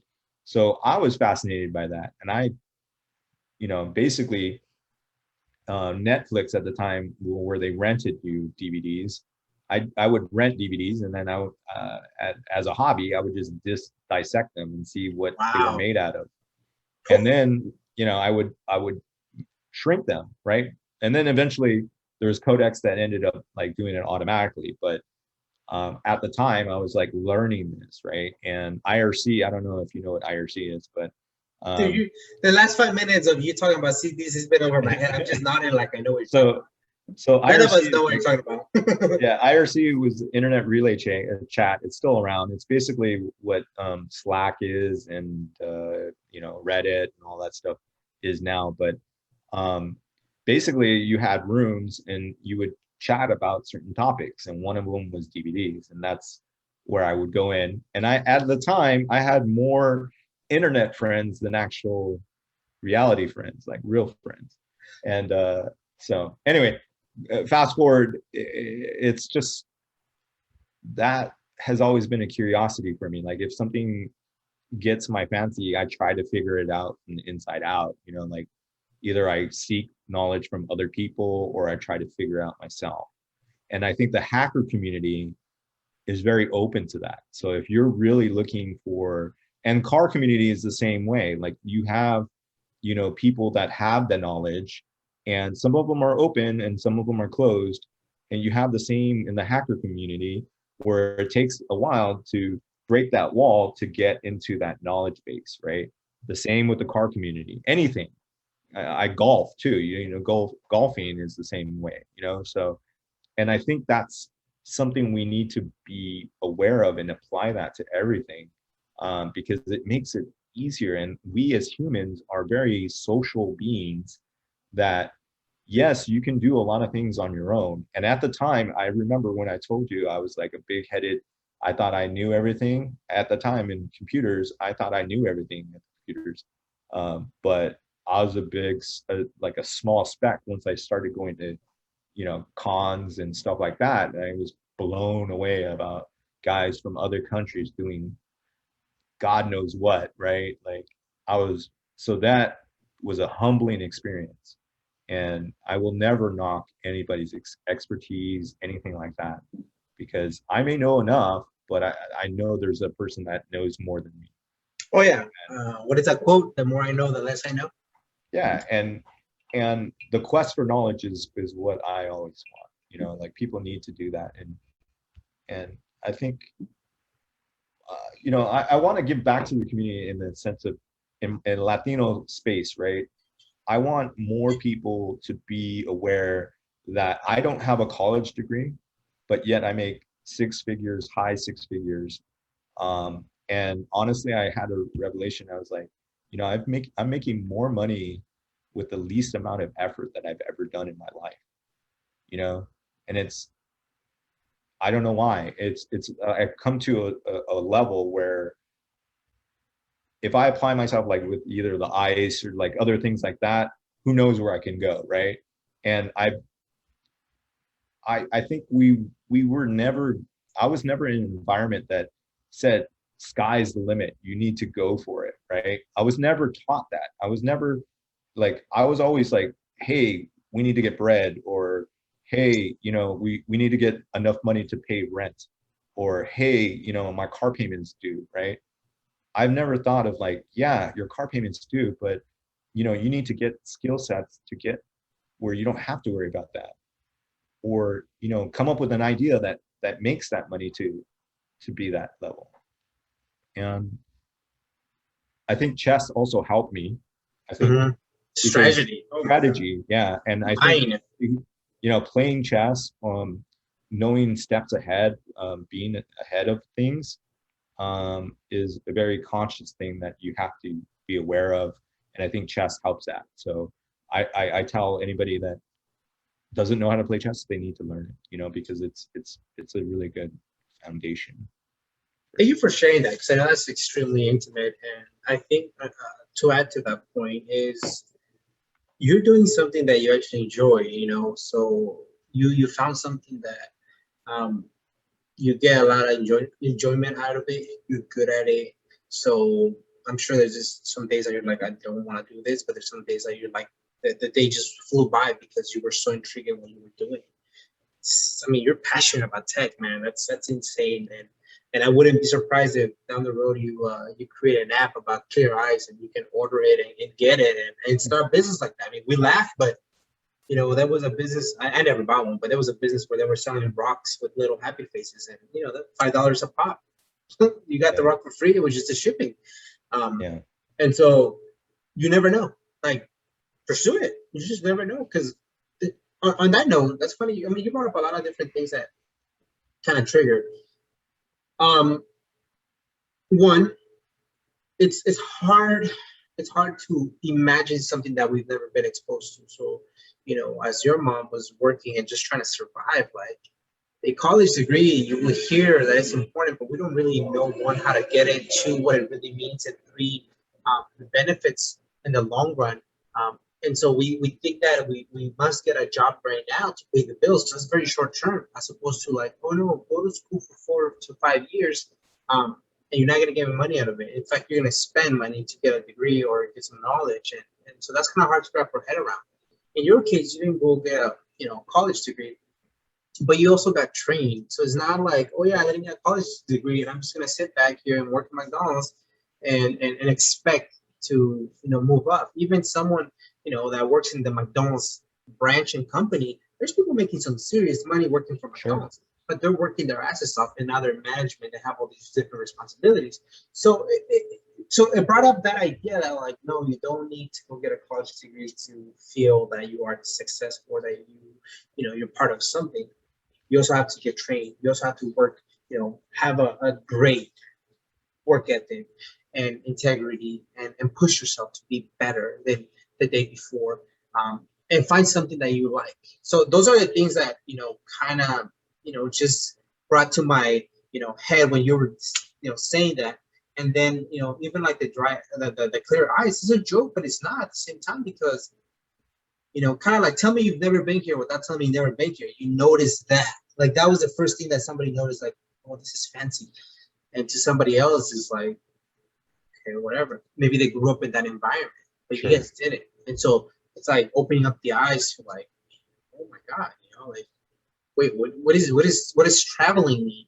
Oh, wait, Yes. So you can travel and try to do foods. Yeah, this is normal. Like, yeah, and that was a big eye opener. Yeah, when you have the capability of traveling out of the country and experiencing, different nationalities, different cultures, knowing that the world is not, a 5, block radius, and it's much bigger, and that's when I started saying, my place in an area that I live in is not the world. It's much bigger than that, right? So I need to be able to experience as much, and then that's the only thing, is like, experience is what I'm after and crave.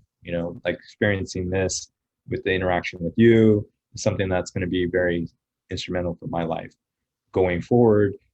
Having a connection with people that's something I'm always looking for, and I don't care what level you're at in that sense, and if I can help in any way, that I am willing to help in any way. And I think the structure of where we're at and how we're not taught to think that. We're not taught, maybe in at least in the area I was, but maybe in other neighborhoods they are, but we're just getting by, just getting enough to get done, to move forward. It's not like, seeing them, hey, I want to be a person that goes to space, like, not necessarily by NASA. Like, you look at Elon and now Bezos, they have that aspirations of going to space without NASA. Like, I didn't think that was possible.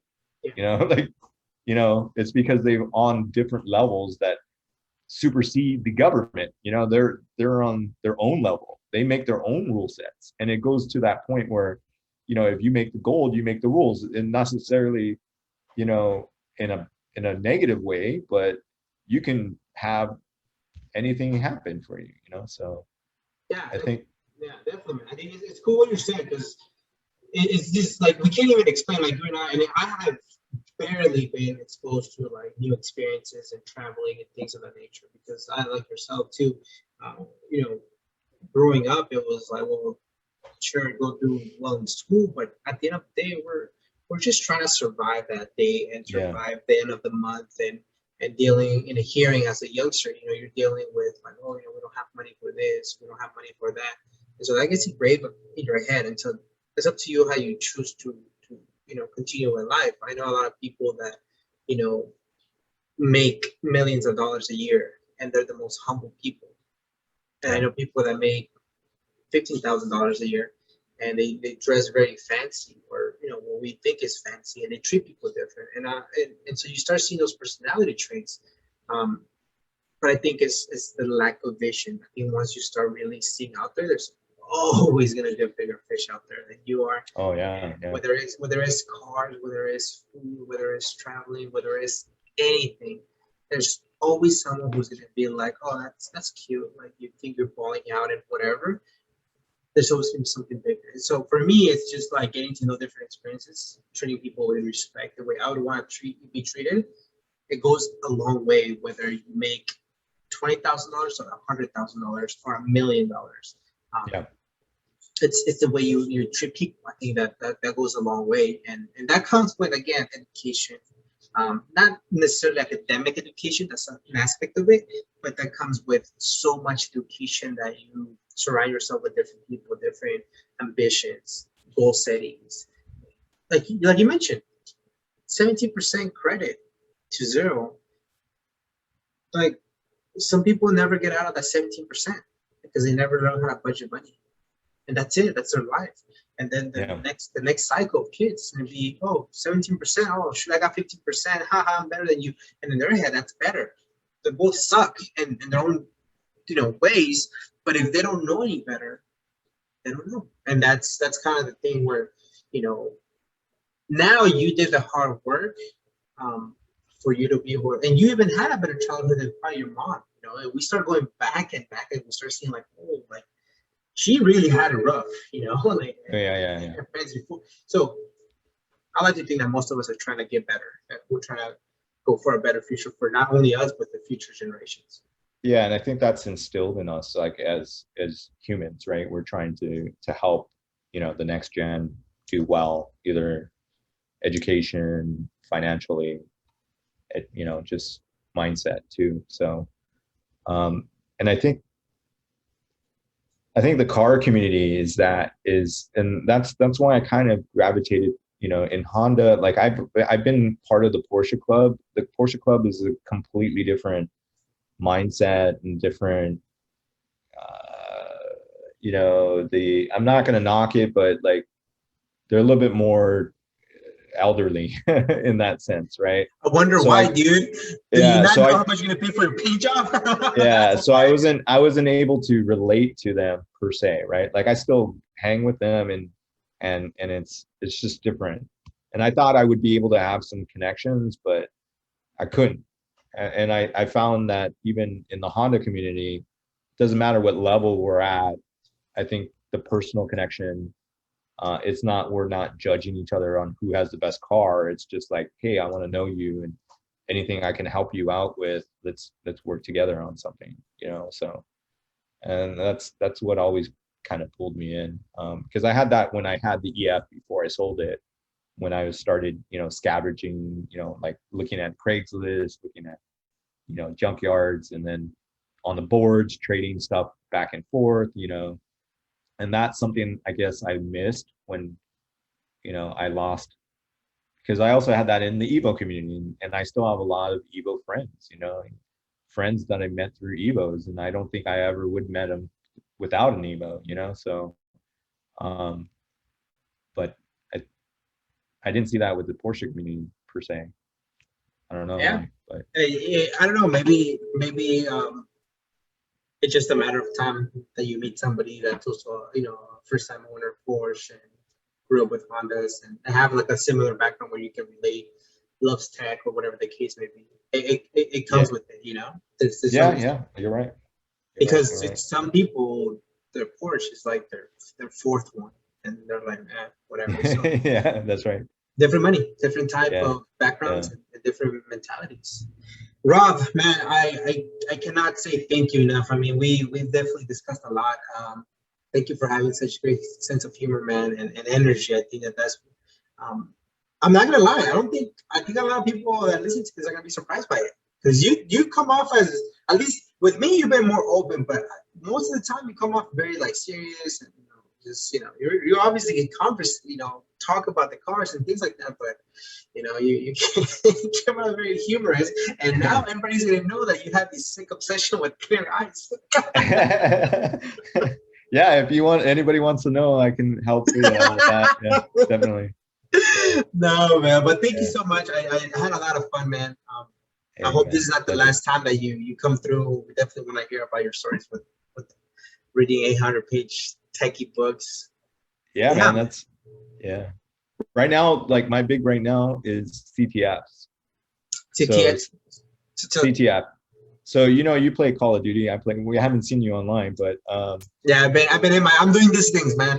Yeah. So capture the flag. So there's these things that you can actually sign up for, and they basically have vulnerable machines, and basically it's a hack fest, and you're basically trying to find out how to root or get user access and basically flags within the computers. So that's kind of my hobby right now. So CTF. That sounds extremely complicated and intriguing, but yeah, anybody that wants to participate, let me know. So. It's gonna be a very small percent. We never know. You never know. Yeah. I appreciate your time, man. I appreciate you coming out and allowing me to join this podcast. Yeah. Nah, man, thank you. And like I said, this is hopefully not your last time. Definitely more than welcome. Let me know. Like, hey, man, I found even a better way to come up with clear eyes. I want to share it. Sure. Come through, man. Come through. But can't wait to see you at the car shows, man. I hope. Whoa! We didn't even touch base on the other series, so you do have to come back and have a chat about that. Yeah. Because I was about to say, I hope we don't see the car kind of retire, because then I was like, I'm not going to see you at the Honda events. However, you do have another car, so that needs to start coming out, and maybe we'll have a little discussion about that story, because that's another crazy thing in itself. But yeah, definitely, dude, thank you so much, man. Enjoy the rest of your evening. Definitely had a good time, and Tamale season's coming up. Yeah, so you definitely. I'll put you down. I'll get you a dozen. Yeah, definitely will drive to you. And on that note, thank you everybody who stuck around, listening to all of this, man. It's not just about cars, obviously. It's apparently about vegans that like clear eyes, bite off your ticket and find flags on techie stuff. It's definitely interesting. You're definitely one of the most interesting dudes I know now. Thanks, man. I appreciate it. But yeah, I mean that in a whole positive, respectful way, man. That's so cool, man. So now I'm thinking I'm gonna look up clear eyes, because I did notice that one time a long time ago, but I just kind of I don't get stuck on it, And so now I'm like, and my eyes is not clear enough. Japanese are all about clear ice, I'm telling you. So that's where it came from. So. All right, Mr. Rob. All right. You take care of yourself. All right. And, you too, man. We'll catch you guys in the next one, man. Thank you. All right, bro.